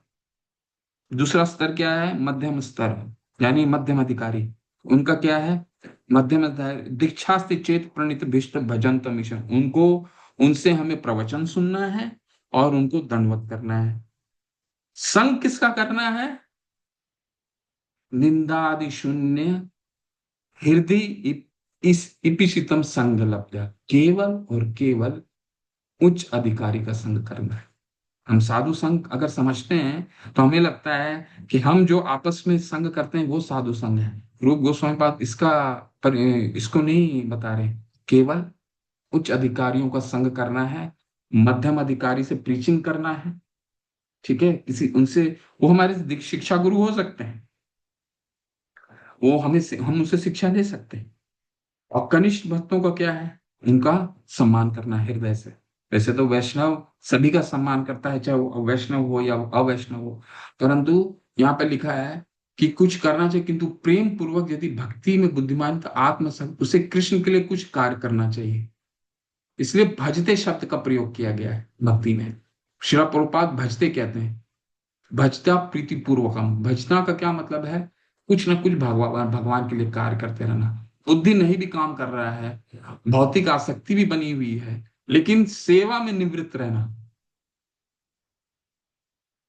अगर ये चीज हो गया, किंतु प्रेम पूर्वक यदि भक्त इतना बुद्धिमान नहीं है कि आत्म साक्षात्कार के पथ पर प्रगति कर सके, किंतु यदि वह एक निष्ठ रह करके भक्ति कार्यों में रत रहता है, तो भगवान उसे अवसर देते हैं कि वह उन्नति करके अंत तक उनके पास पहुंचे। यही है ददामी बुद्धि योग अंत, भगवान बुद्धि देते हैं। और दूसरी तरफ अगर आप कितना भी हरे कृष्णा का मंत्र कर लीजिए और भगवान की हम सेवा किसी तरह से नहीं किए हैं, तो भक्ति सिद्धांत सरस्वती महाराज कहते हैं कि उसकी प्रगति नहीं हो सकती। भजताम प्रीति पूर्वकम बहुत महत्वपूर्ण है, सेवा बहुत महत्वपूर्ण है। किसी न किसी तरह से सेवा। ऋषिकेन ऋषिकेश सेवनम भक्ति रुचिते, यही है सर्वपाधि विनिर्मुक्तम तत्पर्तवे न निर्मलम। तभी निर्मल होगा हमारी इंद्रिय। ठीक है? तो ये इस तरह से भगवान बुद्धि देते हैं। अगर किसी का किसी में अगर वो अपने गुरु पे पूर्ण विश्वास नहीं है, या विश्वास है भी तो भौतिक आसक्ति बनाए रखा है, लेकिन अगर वही भी भक्ति के नियमों का अच्छे से पालन कर रहा है, सेवा कर रहा है, तो भगवान उसको बुद्धि जरूर देंगे। उसका पतन नहीं हो सकता। साधुरेव समन्ते समय समयक व्यवस्थितो ही सर पिचेत सुदुराचारु भजते माम। इसलिए तो भगवान ने बोला 9वें अध्याय में कि उसे साधु ही समझना चाहिए, चाहे कितनी भी गलती। तो ऐसे साधु, ऐसे लोगों को भगवान कह रहे हैं कि भक्ति में लगा हुआ है, लेकिन किसी ना किसी तरह से कभी कुछ गलती हो जाता है, साधु अपने गुरु पे विश्वास नहीं है, भौतिक आसक्ति बना हुआ है, तो उसके लिए भगवान कह रहे हैं नहीं ठीक है, मैं उसको बुद्धि दूंगा, चिंता नहीं करो। ठीक है? और कैसे बुद्धि देते हैं ये देखिए, ये अंतिम श्लोक है। ये है भगवत प्रेम, यही है प्रयोजन, यही है प्रसार शास्त्र का, कोई भी शास्त्र का। भगवान अपने भक्त के लिए कितना प्रेम, इतना प्रेम है कि देखिए इसको पढ़ लेते हैं, फिर उदाहरण देता हूं। तेषाम अनुकंपार्थम अहम अज्ञानम जन्म तमात् नाश आत्म भावस्तो ज्ञान दीपेन भास्वता। देखिए कितना प्रेम है भगवान को। तेषाम, मैं उन पर विशेष कृपा करता हूं जिनको थोड़ा कम ज्ञान है, जो भौतिक आसक्ति बनाए हुए हैं, भगवान की सेवा भी कर रहे हैं, उस पे भगवान अनुकंपा करते हैं, विशेष कृपा करते हैं। मैं उन पर विशेष कृपा करने हेतु उनके हृदय में वास करते हुए ज्ञान का प्रकाशमान दीपक के द्वारा अज्ञान जन अंधकार को दूर करते हैं। जो भी अज्ञान है, तो जब इसीलिए तो हम गुरु आराधना करते हैं। नरोत्तम दास ठाकुर महाशय का हम क्या करते हैं? अ, अ, अ, जब हम गुरु पूजा करते हैं तो क्या प्रार्थना करते हैं गुरु से? यही तो प्रार्थना है, प्रकाशमान दीपक के द्वारा अज्ञान। भगवान हमें गुरु के रूप में, बाह्य रूप से गुरु हमारे आते हैं कि बाहर से हमें किस तरह से मदद करते हैं, लेकिन चैत्य गुरु के रूप में अंदर में रह करके भगवान इस तरह से हमें मदद करते हैं, परमात्मा के रूप में इस तरह से हमें। इस श्लोक के एक एक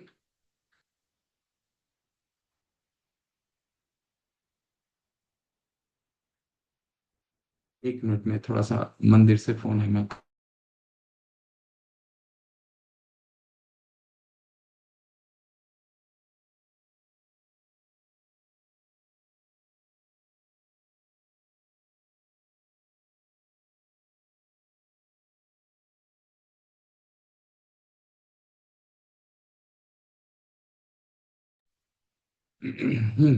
चलिए, हरे कृष्णा। जब भगवान चैतन्य बनारस में हरे कृष्ण का कीर्तन किस तरह से, देखिए भगवान ज्ञान दीपेन भास होता है, अंधकार रूपी हृदय में मल है, और अगर चैत्य गुरु मिल गया तो किस तरह से मदद करते हैं, उसका उदाहरण है प्रकाशानंद सरस्वती। कितने बड़े मायावादी थे कि चैतन्य महाप्रभु को उन्होंने जब कीर्तन करते देखा था तो बोला, अरे ये सन्यासी क्या कर रहा है? ये सन्यासी नृत्य कर रहा है, इसको तो वेदांत पढ़ना चाहिए। प्रकाश ने उनको भावुक कहकर उनका उपहास करते थे। कभी कभी भक्तों को आलोचना दार्शनिक ये सोचकर करते हैं कि भक्तगण अंधकार में हैं और दार्शनिक दृष्टि से भोले भाले भावुक हैं, किंतु यह तथ्य नहीं है। ऐसे अनेक बड़े बड़े विद्वान पुरुष हैं जिन्होंने भक्ति का दर्शन प्रस्तुत किया, किंतु यदि कोई भक्त उनके इस साहित्य का या अपने गुरु का लाभ न भी उठाए और यदि वो अपनी भक्ति में एकनिष्ठ रहें, तो उसके अंतर से कृष्ण स्वयं उसकी सहायता करते हैं। प्रकाशानंद सरस्वती को इस तरह से सहायता हुआ ना। और केवल वो नहीं, उनके साथ साथ 60,000 उनके शिष्य भी भगवान चैतन्य के शिष्य बने। लेकिन क्या चाहिए इसके लिए? इसके लिए इतनी ही योग्यता चाहिए कि वो पूर्ण कृष्ण भावनामृत में रहकर भक्ति संपन्न करता रहे। बस हमें वैदिक भक्ति के नियमों का कहीं भी उल्लंघन नहीं करना है। इस तात्पर्य में ऐसा कोई भी शब्द नहीं है कि आप छोड़ सकें। आधुनिक दार्शनिकों का विचार है कि बिना विवेक के शुद्ध ज्ञान प्राप्त नहीं किया जा सकता। उनके लिए भगवान का उत्तर है, जो लोग शुद्ध भक्ति में रखते हैं, भले ही वे पर्याप्त शिक्षित ना हो तथा वैदिक नियमों से पूर्णतया अवगत ना हो, किंतु भगवान उनकी सहायता करते हैं, जैसा कि इस श्लोक में बताया गया है। भगवान तो भाव का ग्राही जनार्दन है। चैतन्य महाप्रभु जब उनके गुरु ईश्वरपुरी उनके घर में आए, तो उन्होंने एक ग्रंथ लिखा था। उनके गुरु थे, ठीक है। ईश्वरपुरी आए, उनके ग्रंथ लिखा, और ईश्वरपुरी जानते थे कि चैतन्य महाप्रभु ये जो निताय है, वो बहुत बड़ा पंडित है। तो पंडित की डंका भी बजवा चुके थे, ठीक है। तो उन्होंने शाम को स्नान करने के बाद उन्होंने अपना ग्रंथ जो उन्होंने लिखा था ईश्वरपुरी ने, चैतन्य महाप्रभु को खोल के दिखाया कि थोड़ा सा निताय, थोड़ा देख लो तो इसमें कोई व्याकरण में कोई गलती तो नहीं है। तो गुरु थे ईश्वरपुरी, उनके गुरु थे। तो चैतन्य महाप्रभु उन्होंने सिर्फ एक ही चीज कहा। क्या कहा?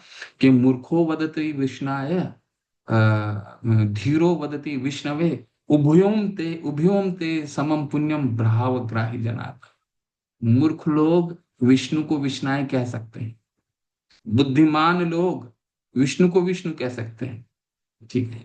मूर्खो वदति विष्णाय धीरा वदति विष्णवे। हो सकता है किसी के पास बहुत ज्ञान हो, वो विष्णु को विष्णु कह रहा है, और कोई अ, जो जिसके पास विवेक नहीं है, बुद्धि नहीं है, वो विष्णु को विष्णवे कह रहा है। उभयोम ते समम पुण्यम, लेकिन भगवान के नजर में दोनों बराबर है। उभयोम ते समम पुण्यम, क्यों बराबर है? एक तो इतना ज्ञानी विष्णु को विष्णु कह रहा है, एक विष्णु को विष्णाय कह रहा है। भगवान क्या है?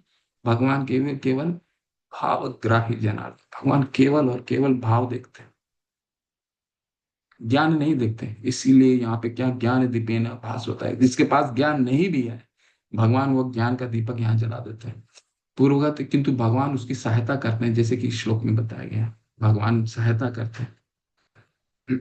भगवान अर्जुन को बताते हैं कि मात्र चिंतन से परम सत्य भगवान को समझ पाना असंभव है, क्योंकि भगवान इतने महान हैं कि कोई मानसिक प्रयास से उन्हें न तो जाना जा सकता है, नहीं प्राप्त किया जा सकता है।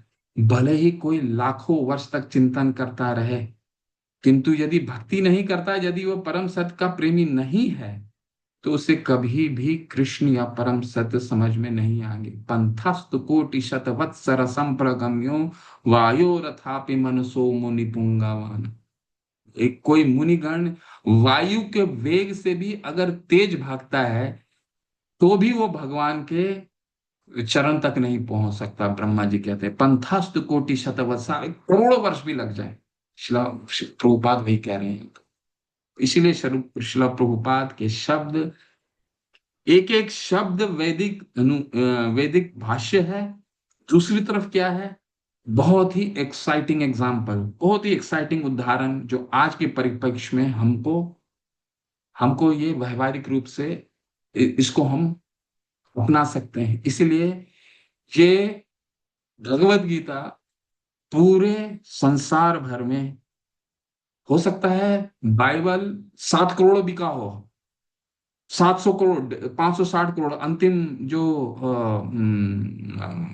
रिकॉर्ड था उसका अंतिम मुझे स्मरण है कि बाइबल पूरे विश्व में सबसे सबसे ज्यादा बिकने वाला ग्रंथ है, 560 करोड़।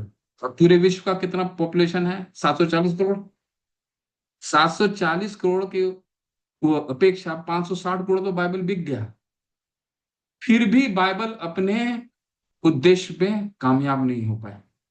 अगर 560 करोड़ों लोग अगर भगवान के भक्त बन जाते, तो ये जो युद्ध देख रहे हैं, ये युद्ध होता क्या? एक देश दूसरे देश से लड़ रहे हैं, ये हो पाता क्या? नहीं होता। यूनाइटेड नेशन, श्रीला प्रभुपाद बार बार कहते हैं, संयुक्त राष्ट्र क्या बनाने की आवश्यकता पड़ती अगर 560 करोड़ भी लोग बाइबल पढ़ करके अगर भगवान के भक्त हो गए होते। लेकिन हुआ क्या? बाइबल ने तो लोगों के जीवन को तब्दील नहीं किया।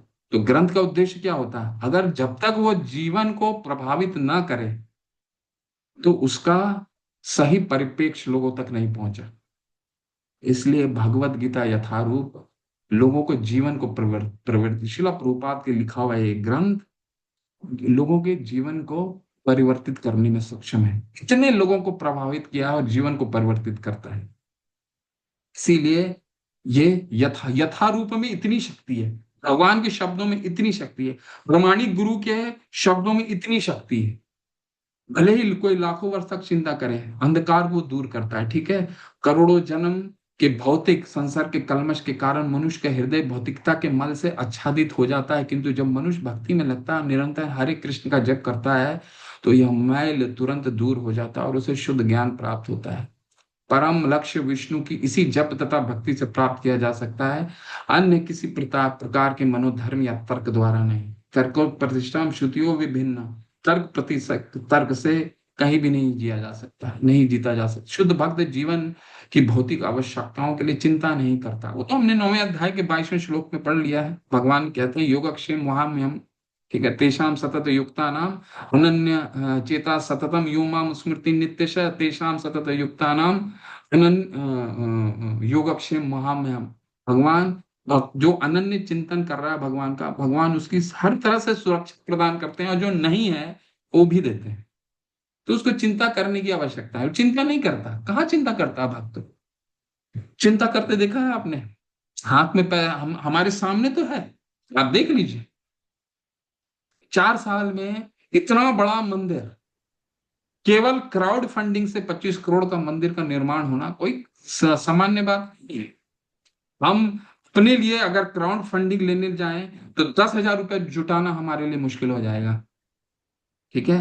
लेकिन इस्कॉन की इतनी मंदिरें बन रहे हैं, हर जगह मंदिर का निर्माण है, और आपके आंखों के सामने इस्कॉन मैंगलोर का इतना बड़ा मंदिर का निर्माण होता है। करीबन इतने महंगे और इतने बड़े मंदिर का निर्माण होता है। कैसे हो जाता है? क्या भक्त चिंता करता है कि उसकी जेब में क्या 25 करोड़ होते हैं? नहीं होता है। योगक्षेम महामहिम पूर्ण रूप से भगवान पे आश्रित होता है। और इतने मंदिरों का निर्माण इसी इसी सिद्धांत पर आधारित है। केवल भगवान भगवत कृपा है। शुद्ध भक्त जीवन के भौतिक आवश्यकताओं के लिए चिंता नहीं करता, और ना तो कोई और चिंता करने की आवश्यकता है, क्योंकि हृदय से अंधकार हट जाने पर भक्त को प्रेम भक्ति से प्रसन्न होकर भगवान स्वतः सब कुछ प्रदान करते हैं। यही भगवत गीता का उपदेश है, यही चार उपदेश है, यही सार है। ये चार भगवत गीता का यही श्लोक, ये 4 श्लोक हमें पूरे ग्रंथ के सार के रूप में बता देता है कि जीव का भगवान के क्या संबंध है। इस संबंध को प्रेम में परिवर्तित करने के लिए जीव क्या करता है? मत चित्ता मत गत प्रणाम करता है। और भगवान किस तरह से उसको प्रेम प्रदान करते हैं? भगवान उसके ददा बुद्धि भी देते हैं, और अगर बुद्धि नहीं भी होता है, अंधकार है, शक्ति बनी हुई है, तो भगवान क्या करते हैं? ज्ञान दीपेन भास्वत है। फिर बस उसको करना है कि भक्ति में लगे रहना है। वो ज्ञान का दीपक भगवान जल जाएगा, वो जला देंगे भगवान। इतना जानना था कि देखिए, अभी गुरु परंपरा चल रहा है, अभी खत्म नहीं हुआ है। अभी भगवत गीता अगर हमें समझना है, अब तरीका भगवान ने तो अपने बारे में बता दिया। ठीक है। लेकिन अब करें क्या? अर्जुन उवाच, बहुत सुंदर श्लोक है। परम ब्रह्म परम धामम पवित्रम परमम भवाम पुरुषम शाश्वतम दिव्यम आदि देवम अजम विभुम आहुत स्वाम ऋषि सर्वे देव ऋषि नारद तथा आसितो देवलो व्यास स्वयं चैव ब्रवीषि। समझ गया भगवान? आप ही परम ब्रह्म हैं, आप ही परम आधार हैं, आप शुद्ध हैं। ठीक है। आप पुरुष, आप शाश्वत हैं। भगवान को भगवत रूप में ये अर्जुन इनको समझ रहे हैं, ठीक है, मान रहे हैं। आप परम भगवान, परम धाम, परम पवित्र, परम सत्य हैं। आप नित्य, दिव्य, आदि पुरुष, अजन्मा और महानतम है। और केवल अर्जुन नहीं कह रहे हैं ये, ठीक है। अर्जुन साथ में ये भी कह रहे हैं कि ये मैं केवल ये नहीं कहता, नहीं तो लोग बोलेंगे कि अरे ये तो इसका दोस्त है, चाटुकारिता करने के लिए कृष्ण को भगवान इसने बोल दिया। तो केवल अर्जुन ने नहीं बोला, किसने बोला? नारदो असितो देवलो व्यासा। नारद, असित, देवल जय और व्यास जैसे ऋषिगण भी आपके इस सत्य की पुष्टि करते हैं, ठीक है। साक्ष्य, उदाहरण देते हैं अर्जुन, कि मैं नहीं कह रहा हूं, ये शास्त्र में इतने बड़े महर्षि, ठीक है, सभी ने यही ज्ञान को प्रदर्शित किया। यही तरीका है भगवत गीता समझने का। अर्जुन हमें समझा रहे हैं इस तरह से भगवत गीता समझना। भगवत गीता केवल अर्जुन के हाथ पकड़ के हम समझ सकते हैं, जिस तरह से उन्होंने अभी समझा है, ठीक है। अब भगवत कृपा से अर्जुन उन्हें परम सत्य रूप में स्वीकार कर रहा है, जो वैदिक आदेशों के सर्वथा अनुरूप है। ऐसा नहीं है कि परम सखा होने के कारण अर्जुन कृष्ण की चाटुकारिता कर रहे हैं। परम सत्य भगवान कह रहा है। इन दो श्लोकों में अर्जुन जो भी कहता है उसकी पुष्टि वैदिक साहित्य द्वारा हुई है, ठीक है। सारे ऋषिगण, नारद मुनि, असित, देवल, व्यास, सब भगवान को भगवत रूप में उनको मान रहे हैं। तो हम हमें अपनी बुद्धि लगाने की क्या आवश्यकता है? जो व्यक्ति कृष्ण को देखिए शिला प्रभुपाद निषेध भी दे रहे हैं। जो व्यक्ति इतना सुनने के बाद भी, जो व्यक्ति कृष्ण को परम पवित्र मानता है, वह समस्त पाप कर्मों से शुद्ध हो जाता है। भगवान की शरण में गए बिना पाप कर्मों से शुद्धि नहीं हो पाती। अर्जुन द्वारा कृष्ण को परम पवित्र मानना वेद सम्मत है। इसकी पुष्टि नारद आदि ऋषियों द्वारा भी हुई है।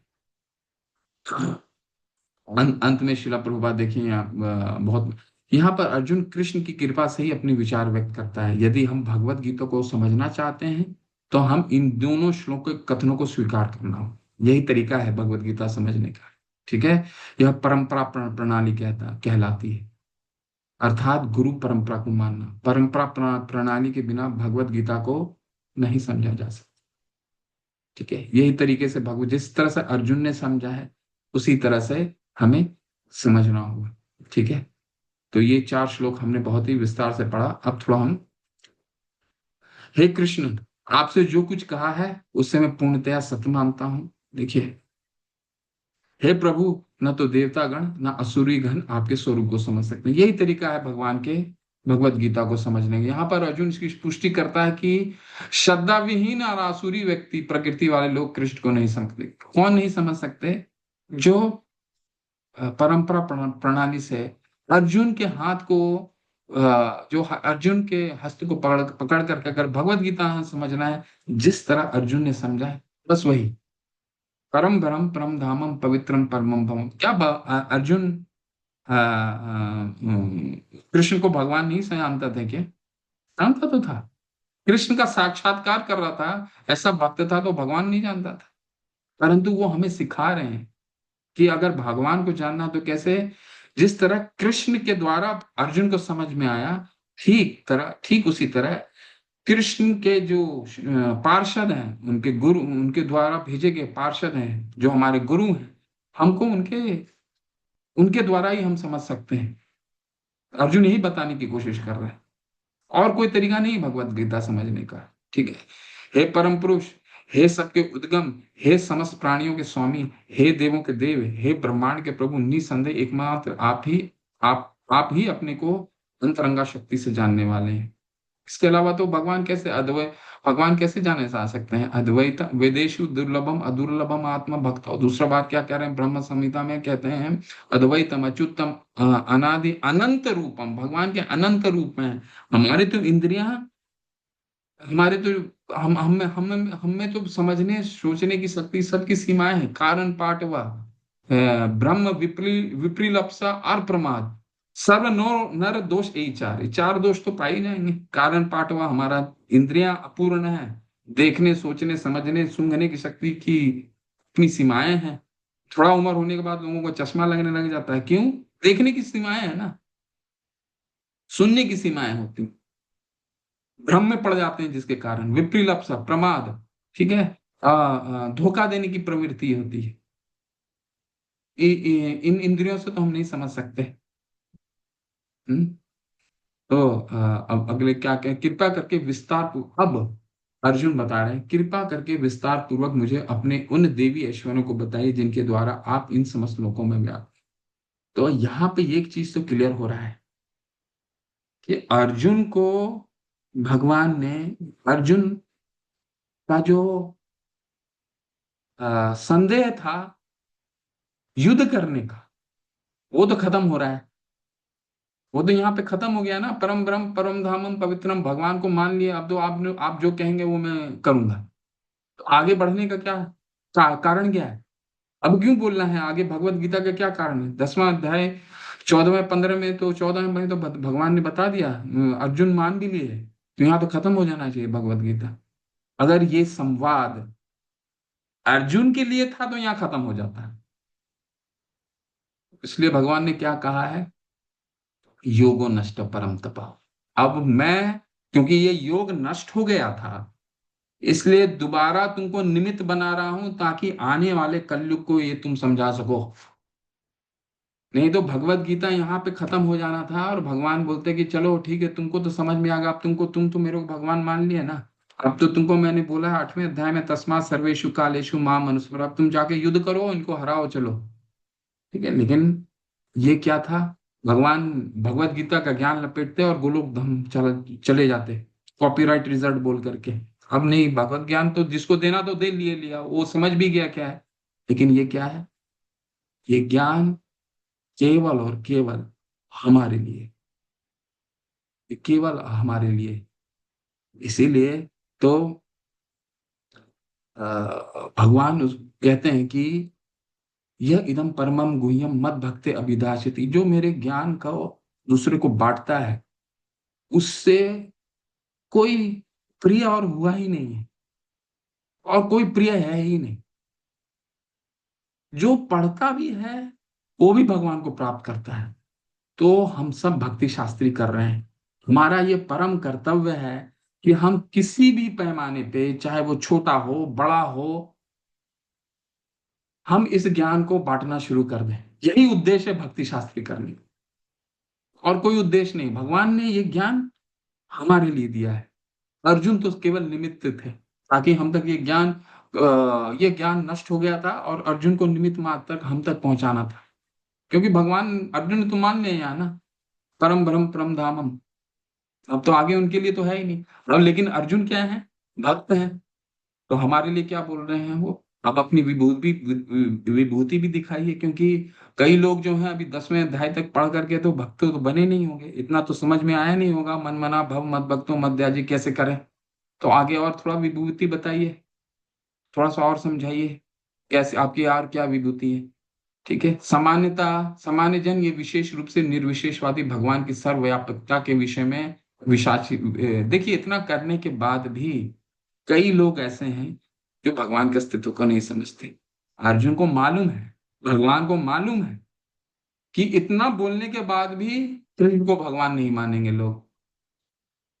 तो क्या किया उन्होंने, अर्जुन ने क्या किया कि अब आप और थोड़ा विभूति बताइए, कम से कम थोड़ा और आप बता दीजिए अपने बारे में, मैं तो समझ गया, अपने बारे में और बता दीजिए।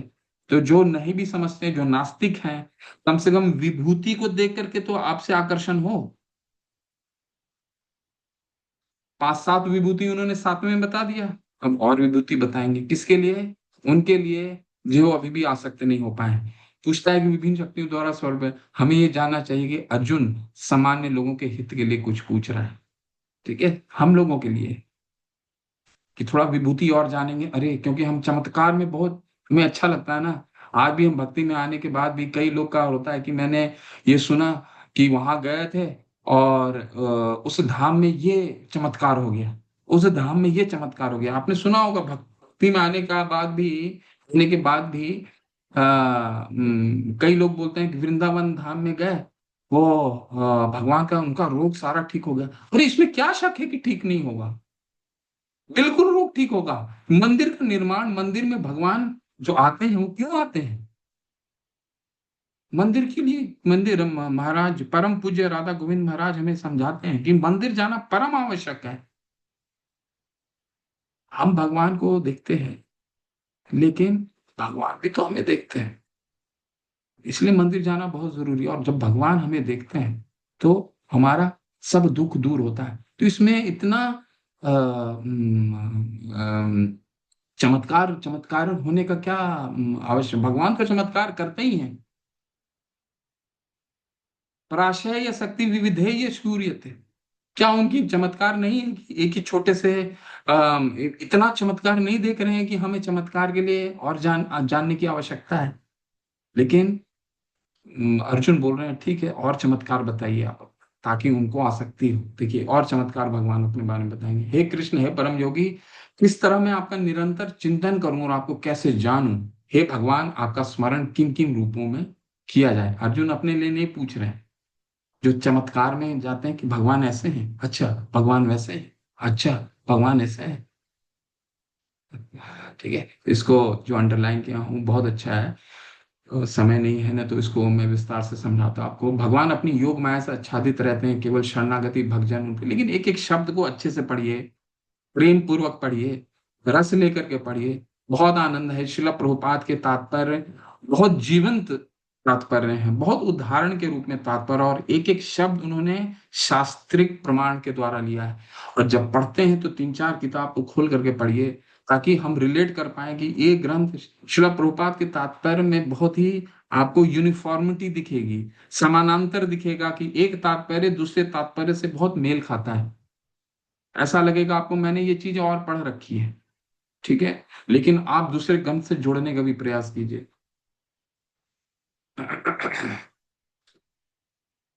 हे जनार्दन, आप पुनः विस्तार से अपने ऐश्वर्य और योग शक्ति का वर्णन करें। मैं आपके विषय में सुनकर कभी तृप्त नहीं होता। वयम तु न जितना क्योंकि जितना ही आपके विषय में सुनता हूं, उतना ही आपके शब्द अमृत को चखना चाहता हूँ। हालांकि विभूति भक्तों के लिए जरूरत नहीं है, लेकिन भक्त तो क्या है। वयम तु न वृतप्याम उत्तम श्लोक विक्रमे ऋषण शृण्वताम रस ज्ञान स्वादु साधु पदे पदे। अगर आपको पता चल गया कि आपका मित्र बहुत ऐश्वर्यवान है, तो जितना उनके बारे में सुनेंगे और रस लाएगा, और रस आएगा, और रस। ठीक है, तो अब बोल रहे हैं भगवान, अर्जुन बोल रहे हैं और सुनाइए थोड़ा विभूति के बारे में अपना, थोड़ा सुनाइए। हालांकि ये उनके लिए है जो अभी तक भगवान को नहीं ठीक से समझ पाए हैं, 9वें अध्याय तक। चलिए अब विभूति का दर्शन करें। हम ज्यादा विभूति पे चर्चा नहीं करेंगे, वो आप लोग पढ़ लीजिएगा, ठीक है। विभूति पे हम ज्यादा उस पर चर्चा नहीं करेंगे, लेकिन कुछ कुछ चीजों को छू लेते हैं। भगवान कह रहे हैं, सबसे पहला उन्होंने क्या कहा, मैं समस्त जीवों के हृदयों में मैं स्थित परमात्मा हूं, ठीक है। मैं ही समस्त जीवों का आदि, मध्य और अंत हूँ, ठीक है। ये तो हम समझ चुके हैं, ठीक है। और क्या है, विभूति पढ़िए। मैं आदित्यों में विष्णु, प्रकाशों में तेजस्वी सूर्य, मारुतों में मरीच और नक्षत्रों में चंद्रमा हूं। देखिए भगवान क्या कह रहे हैं, विभूति का क्या मतलब है। हमारे आसपास जो भी बेस्ट चीज है वो विभूति हो गया। मान लीजिए भौतिक जगत में आप देखना चाहते हैं, अपने शहर शहर में, अपने देश में देखना चाहते हैं, अब सरकार की विभूति के बारे में देखना चाहते हैं, तो सरकार के क्या विभूति हो सकता है अपने देश में। हम तो सब कुछ नहीं जानते, सरकार कितना कार्य करती है पूरे समाज के स्तर पे, सामाजिक स्तर पे, पूरा तो हम नहीं समझ पाते। तो उनकी विभूति को कैसे देख पाते हैं। देखिए कितना अच्छा सड़क बन गया, कितना अच्छा रेल रोड बन गया, कितना अच्छा उन्होंने मेट्रो खोल दिया, ठीक है, कितना ये टैक्स कम कर दिया, वो चीज कम कर दिया। तो हमको जो दिखता है वो सरकार की विभूति है।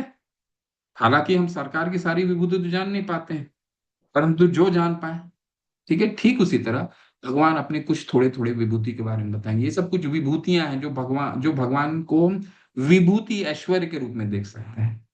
आदित्यों में विष्णु हूँ, वराह, प्रकाशों में तेजस्वी सूर्य हूँ, मरुतों में मरीचि तथा नक्षत्रों में चंद्रमा हूँ। तो ये सब भगवान की विभूतियां हैं। जिस तरह भगवान ने 7वें अध्याय में बताया था, रसोवा हम अपसु कौंतेय प्रभास में शिशूर्यो, ठीक है ना। तो इसको आप लोग पढ़िए अच्छे से। मैं वेदों में सामवेद हूँ। कई लोगों का प्रश्न होता है कि सामवेद ही क्यों, ऋग्वेद क्यों नहीं, यजुर्वेद क्यों नहीं। तो उसका उत्तर है आगे में, क्योंकि सामवेद में पोएट्री है और काव्य है, तो बहुत ही सुनने में और सुनने में बहुत ही आनंद आता है। तो जो बेस्ट है वो भगवान की विभूति के रूप में ले लीजिए। ठीक है। मैं इंद्रियों में मन हूँ तथा समस्त जीवों में जीवन शक्ति चेतना हूँ। मन हूँ। मन सबसे कठिन इंद्रियां है ना, यही तो हमने तीसरे अध्याय में क्या कहा गया है, छठे अध्याय में भी क्या क्या, बंधुर आत्मा आत्मना तस्य ये आत्मना आत्मना जीता। अगर मन को बंधु बना लिया तो आपका सबसे बड़ा मित्र है, नहीं तो सबसे बड़ा शत्रु है। इसलिए भगवान ने कहा इंद्रियों में मन हूं। मन अगर अगर आपका मित्र हो गया तो सारा काम आसान हो जाता है, चैंटिंग आसान हो जाती है, सब कुछ आसान हो जाता है। बस मन हमारा होना चाहिए। भगवान कह रहे हैं वो मैं हूँ। ठीक है। तो ये मैं ज्यादा इस पे चर्चा नहीं करूंगा, ये आप लोग पढ़िए। मैं कुछ मुख्य में कुछ करता हूँ। जैसे मैं पुरोहितों में मुख्य पुरोहित हूँ। ठीक है। जलाशयों में समुद्र हूँ, क्योंकि समुद्र से बड़ा कोई जलाशय तो हम देख नहीं पाते। तो समुद्र हूँ। ठीक है। समुद्र एक विभूति है। इसका मतलब ये नहीं है कि कल हम अगरबत्ती लेकर के समुद्र की आराधना करने लगे, नहीं। समुद्र भगवान की विभूति है, एक तरह से ऐश्वर्य है। ठीक है। आगे भगवान देखिए 40 और 41वें श्लोक में भी सारांश दे देंगे इसका। ये बहुत ही महत्वपूर्ण है, इसको स्मरण रखिए। महर्षि यज्ञ नाम जपो अस्मि, मैं सभी जपों में यज्ञ हूँ, समस्त यज्ञों में पवित्र नाम का संकीर्तन जपूं। ठीक है। यहाँ पे उन्होंने बता दिया सब यज्ञों में संकीर्तन। ठीक है। तो इसको अच्छे से पढ़ लीजिए आप लोग। मैं सभी को टच नहीं करूंगा अभी। मैं हमको पीपीटी में बहुत कुछ कुछ अच्छे शब्द हैं, उनको पढ़ेंगे हम। ठीक है। कुछ मुख्य एक श्लोक में बताता हूं आपको। ये विभूति आप लोग पढ़ सकते हैं। देखिए, दैत्यों में मैं भक्त प्रहलाद हूँ, दमन करने वाला काल हूँ, पक्षियों में सिंह हूँ तथा पक्षियों में गरुड़ हूँ। ठीक है। दैत्यों में भगवान प्रहलाद जो सर्वश्रेष्ठ है।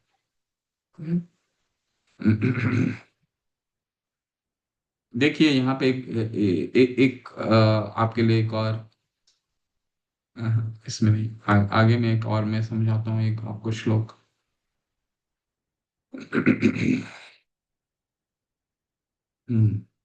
मृत्यु सर्व हरस हरश्च अहम। जो भगवान को सारा जीवन नास्तिक है, भगवान उसको अंत में तो मृत्यु के रूप में जरूर दिखाई पड़ेंगे। मृत्यु कौन है? कालो अस्मिन लोकशाही कृत प्रविदो, 11वें अध्याय में भगवान बताएंगे कि काल के रूप में हर जो समय है। ठीक है। आयुर्हर्ति वे पुंसामुद्यनस्तञ्च यन्नशो यत् यत् क्षणो यत् तत्क्षणो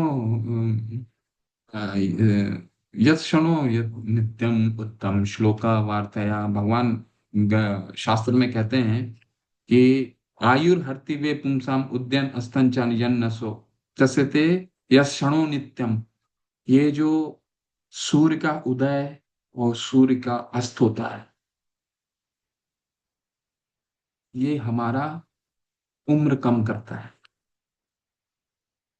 आयुर्हर्ति, एक दिन खत्म होता है तो हमारा आयु आयु जो है वो हर जाता है। आयुर्हर्ति वे पुंसम उद्यन अस्तंचारी। एक सूर्य के उदय और अस्त होने से भगवान क्या है? मृत्यु सर्व हरश्च अहम। जो भगवान को सारा जीवन नहीं देखा, उसको भगवान अंत में तो जरूर मृत्यु के रूप में देखेंगे। ठीक है।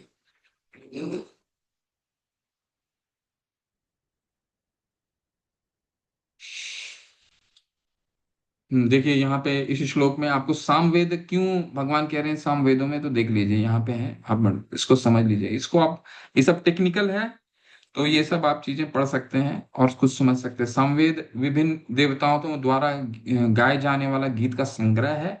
इन गीतों में से एक बृहत साम है जिसमें ध्वनि समधुर है। ठीक है। तो सामवेद इसलिए कह रहे हैं भगवान कि मैं सभी वेदों का सामवेद हूँ, क्योंकि उनकी उसमें जो ध्वनिया है वो बहुत ही मधुर है। मैं छलियों में जुआ हूँ, तेजस्वी में तेज हूँ। ठीक है। भगवान कह रहे हैं मैं छलियों में भी छू। दुर्योधन कितना भी नारायण सेनी ले लिया, छलने की कोशिश किया, परंतु भगवान को छल पाया क्या? नहीं चल पाया ना। भगवान तो अपनी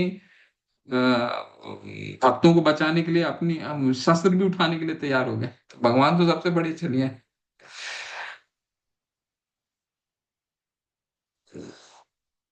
ठीक है, तो ये आप पढ़ सकते हैं। ये सब सभी करीबन 82 ये ऐश्वर्य उन्होंने बताया है। ठीक है।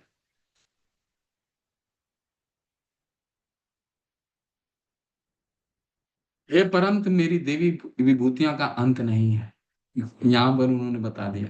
सातवां पढ़ लीजिए, नौवां पढ़ लीजिए, 10वां पढ़ लीजिए। वहां पे 5-6 अध्याय उन्होंने 7-8 ऐश्वर्य बताए। यहाँ पे 82 ऐश्वर्य उन्होंने बताया। और अब बता करके क्या कह रहे हैं कि इसका कोई अंत नहीं है। भगवान तो अनंत है, अद्वैतम अच्युतम अनादि अनंत रूपम। भगवान एक है, अद्वैतम एक ही है भगवान, अद्वैतम अच्युतम। भगवान अच्युत है, भगवान का कभी पतन नहीं होता। अद्वैतम अच्युतम अनादि, अनादि मतलब है सब का कारण है। उनका जन्म कब हुआ है कोई नहीं मालूम, आज हमने पढ़ा है उसका। ठीक है, जब कोई नहीं था भगवान थे। अद्वैतम अच्युतम अनादि अनंत रूपम, भगवान के अनंत रूप हैं।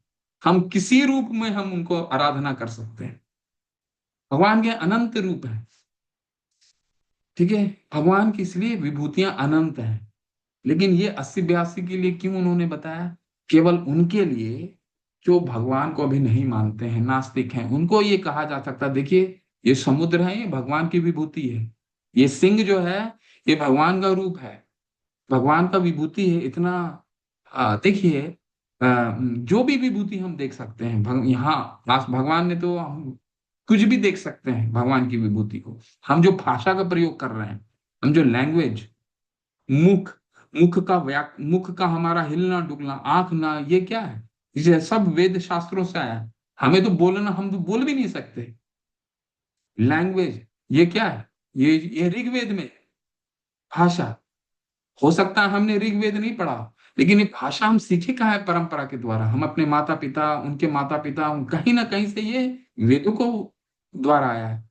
ये मुख का, जो हम अलग अलग तरह से आंख बना के बोलते हैं, अलग तरह से मुंह बना के बोलते हैं, तो वो कहाँ से आया है? शास्त्र से है, नाट्य शास्त्र से।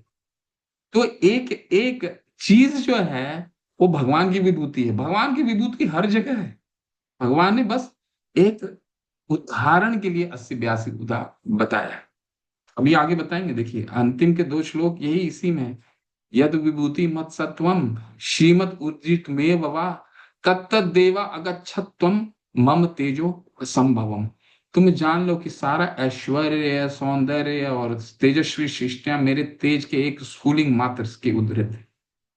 क्यों खाली सिंह, क्यों खाली समुद्र, क्यों खाली चंद्रमा? दरवाजा खोलिए, खिड़की खोलिए, जो कुछ दिख रहा है भगवान की विभूति है। और वो भी एक अंश मात्र है। एक पूरे ब्रह्मांड भ्रमित अनेक ब्रह्मांड है। अनेक ब्रह्मांड में एक ब्रह्मांड है। एक ब्रह्मांड में एक छोटा सा कॉन्टिनेंट है। एक छोटा सा कॉन्टिनेंट में एक छोटा सा देश है। उस देश में एक छोटा सा शहर है। उस शहर में एक छोटा सा जगह है जहां हम अपने खिड़की खोल के भगवान की विभूति को देख रहे हैं। तो ये एक अंश मात्र है। भगवान की विभूतियां तो अनंत है। एकोपसयो रचयतुम जगदंड कोटि, कोटि कोटि विशेष वसुधा विभूति भिन्न, अंडांतरस्थ परमाणुचयादरंत गोविंदमादि पुरुषम तम हम भजामि। भगवान एक एक अंडांतरस्थ परमाणु, एक एक परमाणु के अंदर हैं। तो ये केवल 80-82 विभूति बताने का कोई केवल और केवल उनके लिए है। भगवान को, भगवान आगे श्लोक में देखिए क्या बताते हैं। अगले वाले श्लोक में इसी चीज को और उदाहरण करेंगे। अथवा बहुनी तेन की ज्ञातवेन तव अर्जुन विष्टाम विष्टा भयम इदम कृत सेना एकाशनेन स्थितो जगत। किंतु हे अर्जुन, इस सारे विशद ज्ञान की क्या आवश्यकता है? मैं तो अपने एक अंश मात्र से संपूर्ण ब्रह्मांड के में व्याप्त होकर उसको धारण करता हूँ। अंडांतरस्थ परमाणु चयादर, एक एक परमाणु में है भगवान, छोटे से छोटे कण में। क्यों खाली 80-82 विभूति? हमारे आसपास है, हमारे, हम जो अभी कथा कह रहे हैं, पिछले श्लोक, पिछले कक्षा में, मैं किसी कक्षा में बताया, हमें भगवत गीता में हमें ऐसा लगता है कि मैं और आप जब कथा कर रहे हैं, अभी कृष्ण कथा चल रहा है, भगवत गीता है, तो हमारे आसपास के भगवान के पार्षद नहीं है, बिल्कुल है भगवान के पार्षद, हम देख नहीं पा रहे हैं वो अलग बात है। भगवान के पार्षद तो हमारे आसपास हैं, देख रहे हैं हमें कि हाँ भगवान की कथा, तो भगवान की ये जितनी विभूतियां हैं केवल एक अंश मात्र है। कई चीजों को हम देख पा रहे हैं, भगवान ने बस देखने की मात्र वो 80 82 बता दिया, लेकिन जो नहीं भी देख पा रहे हैं वो भी अनंत है। भगवान एक एक कण में देखिए, इसमें एक एक कितना सुंदर उन्होंने लिखा है। उसे इतना ही जान लेना चाहिए कि सारी वस्तुओं का अस्तित्व इसलिए है क्योंकि कृष्ण उनमें परमात्मा रूप में प्रविष्ट हैं। ब्रह्मा जैसे विराट जीव से लेकर एक क्षुद्र चींटी तक इसलिए विद्यमान है क्योंकि भगवान उन सब में प्रविष्ट होकर उनका पालन करते हैं। भगवान सबका पालन करते हैं, ठीक है। इसलिए तो कहा है कि मय्या दक्षेण प्रकृति सूयते सचराचरम। वे असमधौर्व हैं। असमधौर्व क्या है? असमा। असमा मतलब ना उनके कोई समान है। उद्धर्व का क्या मतलब है? ना उनसे बड़ा है, ना उनसे छोटा है, ना उनके समान। इसका अर्थ है ना तो उनके श्रेष्ठ है, ना उनके तुल्य है।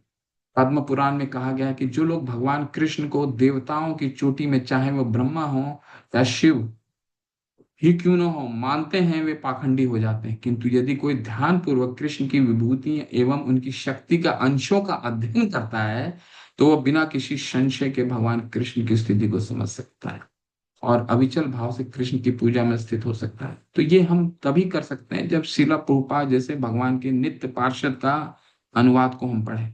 अपने मन से पढ़ेंगे तो क्या होगा? मनोरथे नास्ति धावतो बहि। हम अपने अपने मनोकल्पना से भगवान को नहीं समझ सकते। इन तात्पर्य को हम अच्छे से पढ़ें तो हमें समझ में आएंगे कौन है भगवान, ठीक है। और समय व्यर्थ नहीं करना। क्यों? क्योंकि अभी जैसे मैंने बताया, आयुर्हति वे पुंसाम उद्यन अस्तन चायन। सो हमारा आज का रात खत्म हो गया, एक दिन खत्म हो गया, ये वापस नहीं आने वाला। क्यों समय वेस्ट व्यर्थ करना है हमें ज्ञान अर्जित करने के लिए? हमारे शिला प्रभुपाद के 80 ग्रंथ हैं हमारे सामने, ये पर्याप्त है हमें भगवत प्रेम देने के लिए। भगवान अपने अंश के विस्तार से परमात्मा रूप में सर्वव्यापी हैं जो हर विद्यमान वस्तु में प्रवेश करते हैं। अतः शुद्ध भक्त कृष्ण पूर्ण भक्ति में कृष्णा भावनामृत में अपने मनों को एकाग्र करते हैं। अतएव वे नित्य दिव्य पद में स्थित रहते हैं। इस अध्याय में श्लोक संख्या 8 से 11 तक कृष्ण की भक्ति तथा पूजा का स्पष्ट संकेत है, ठीक है। तो हम किस तरह से चतुर्श्लोकी गीता बहुत ही महत्वपूर्ण है, उसको सबको आप याद कर लीजिए। थोड़ा सा शिला प्रभुपाद के कुछ वाणी को देखेंगे, अलग अलग जगह में उन्होंने क्या बोला है।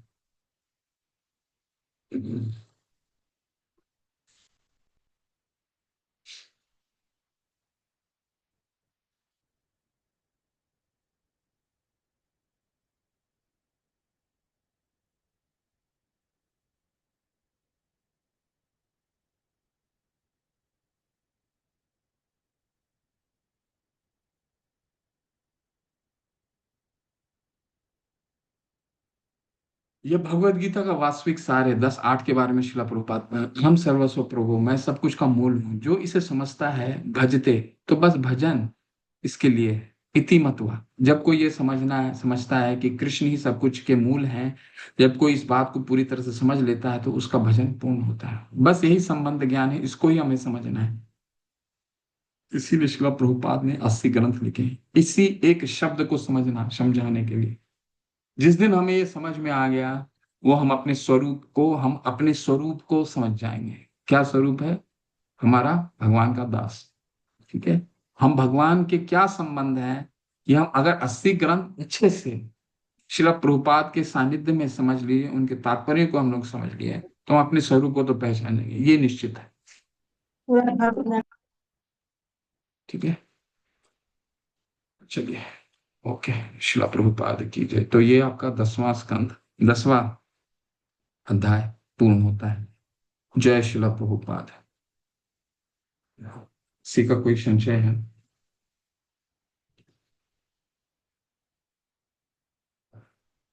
प्रभु जी, एक प्रश्न था प्रभु जी। हम्म, प्रभु जी, पूछो। जैसे अभी एक श्लोक में बताया कि मैं छंदों में गायत्री हूँ, तो अभी प्रभु जी ये मार्गशीर्ष महीना शुरू हो गया है प्रभु जी।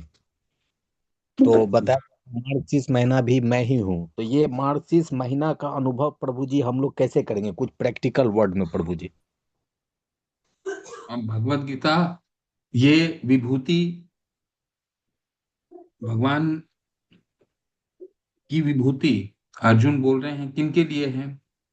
कि उनके लिए हैं जिसका, जो भगवान को अभी नास्तिक है या भगवान को के स्वरूप को नहीं समझते हैं।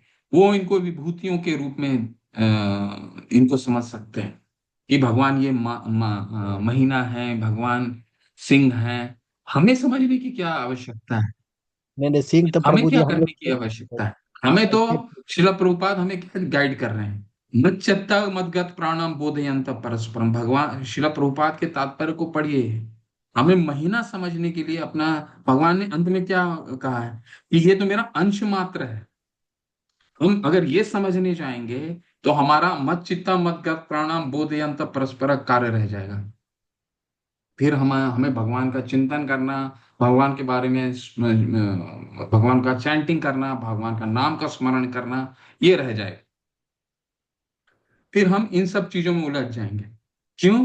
क्योंकि ये तो भगवान की विभूतियां हैं, और भगवान की विभूति तो अनंत है। तो हमको भगवान को समझना है या उनकी विभूति को समझना है? अगर हम भगवान को समझ जाएंगे तो उनकी विभूति को भी समझ जाएंगे। विभूति को समझना कौन सा कठिन है बताइए? कैसे कठिन है? भगवान की विभूति को समझना क्या बहुत कठिन है? क्या ये समझना बहुत कठिन है कि अगर भगवान अचिंत्य हैं, तो इस ये समझना बहुत कठिन है कि एक ही छोटे से गमले में लोग आज के तारीख में आम के पेड़ भी उगा लेते हैं, ये सोचना कठिन है क्या? भगवान के तो शक्तियां प्राचय और शक्ति विविध है या शून्य, भगवान की अनंत शक्ति। तो उनको इनको शक्ति को समझना है कि हमें भगवान को समझने का प्रयास। शिला प्रभुपाद हमें क्या करने की, इन ग्रंथों से क्या समझाने की कोशिश कर रहे हैं? हमें भगवान को ही समझने की कोशिश करना, भगवान से प्रेम स्थापित करना। विभूतियां तो उनको ऐसे ही समझ में आ जाएंगी हमें। ठीक है प्रभु। जी, हरे कृष्ण प्रभु जी।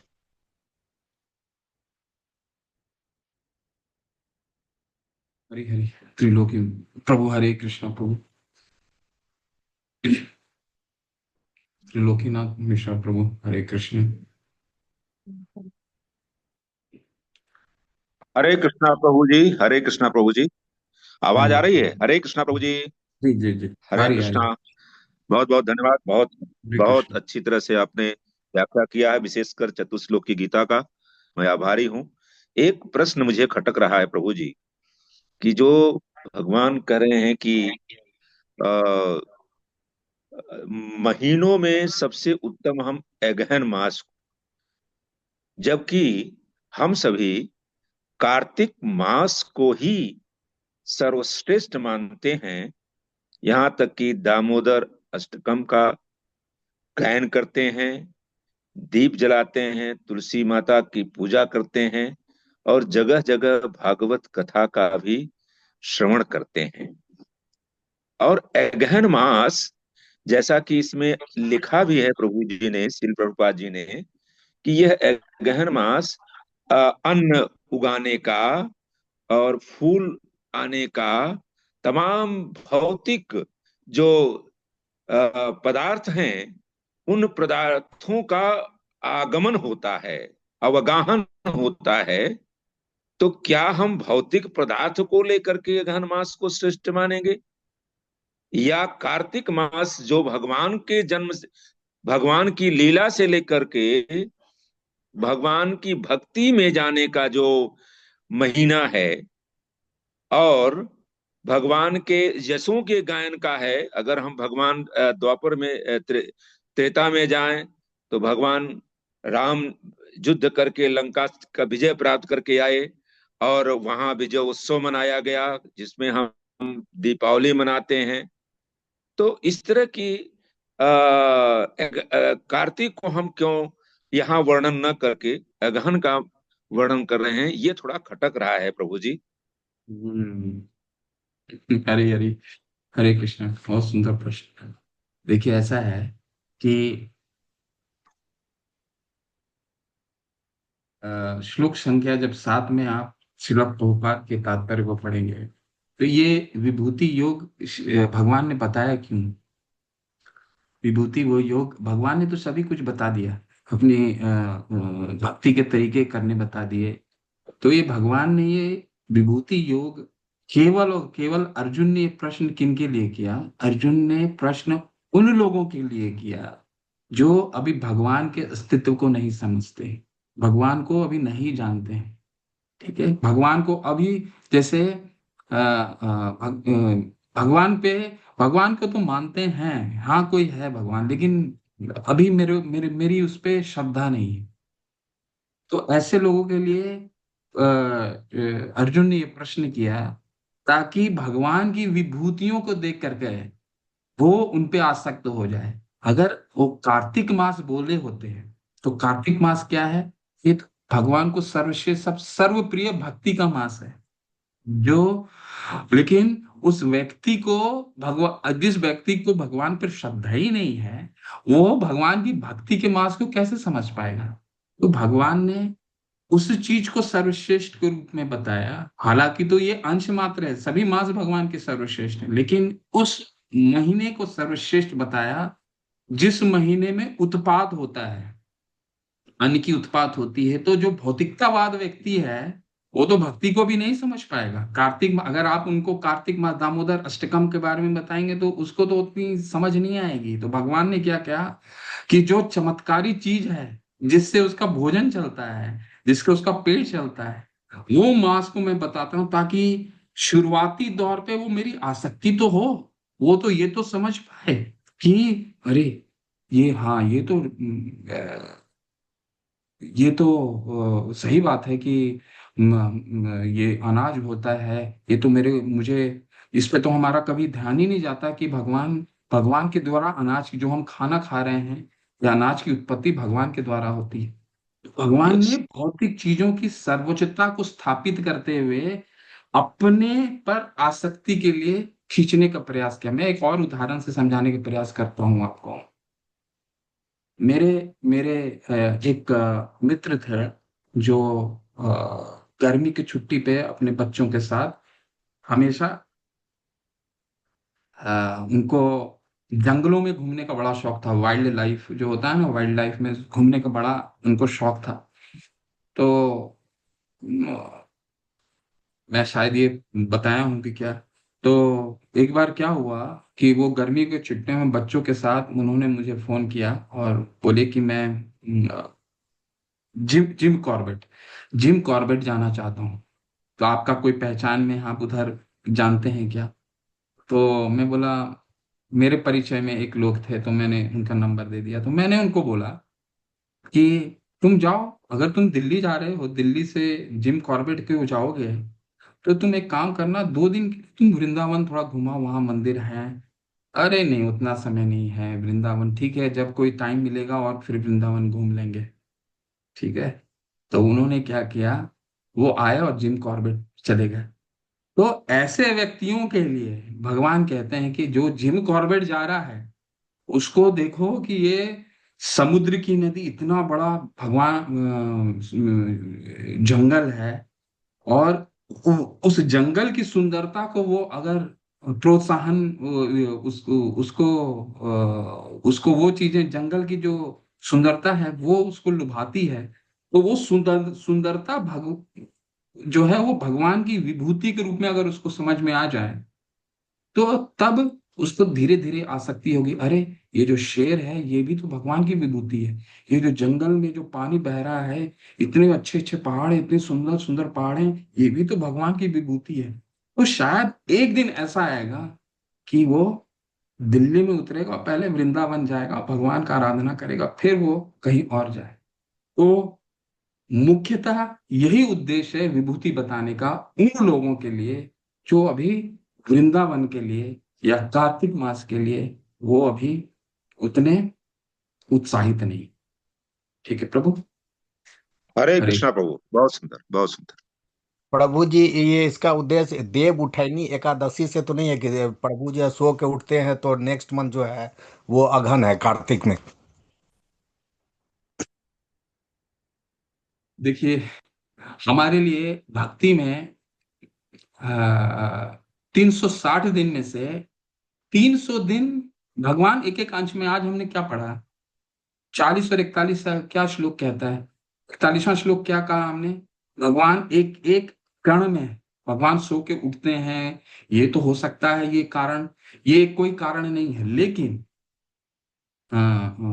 अघन मास, इससे इससे जोड़ने का प्रयास नहीं कीजिए। देखिए, 7वां विभूति बताने का मुख्य उद्देश्य बस एक ही है कि जो मैंने आपको कारण बताया, ठीक है। लेकिन भगवान का एक एक कण में अंश है, तो हम अगर फेस्टिवल, अगर उत्सव देखना चाहें तो इस्कॉन में चाहे कहीं भी चले जाएं आप, भगवान का उत्सव 360 दिन में से 280 दिन होते हैं। 280 दिन होते हैं, मायापुर में 280 दिन का उत्सव होता है। क्या कोई ऐसा दिन होता है जिसमें मंगल आरती नहीं होती? क्या कोई ऐसा दिन होता है जो भगवान की सेवा नहीं होती जिसमें? ऐसा कोई समय है जिसमें भगवान की सेवा नहीं हो सकती?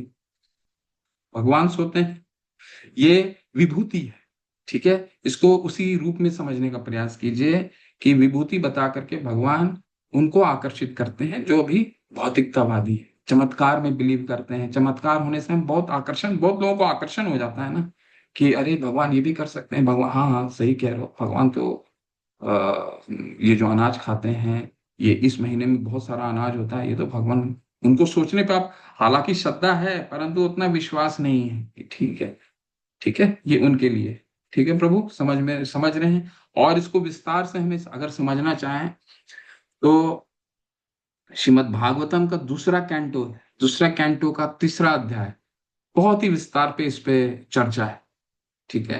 परंतु उतना जाने की जरूरत नहीं है। केवल और केवल इस पूरे विभूति का सार भगवान ने 40 और 41वें श्लोक में दे दिया है, ठीक है। क्या है सार? कि केवल भगवान, ये जितने भी विभूति उन्होंने बताए हैं वो केवल उनके अंश मात्र हैं, ठीक है। इसको इस तरह से समझिए, ओके। और कोई प्रश्न है कि नहीं का? चलिए।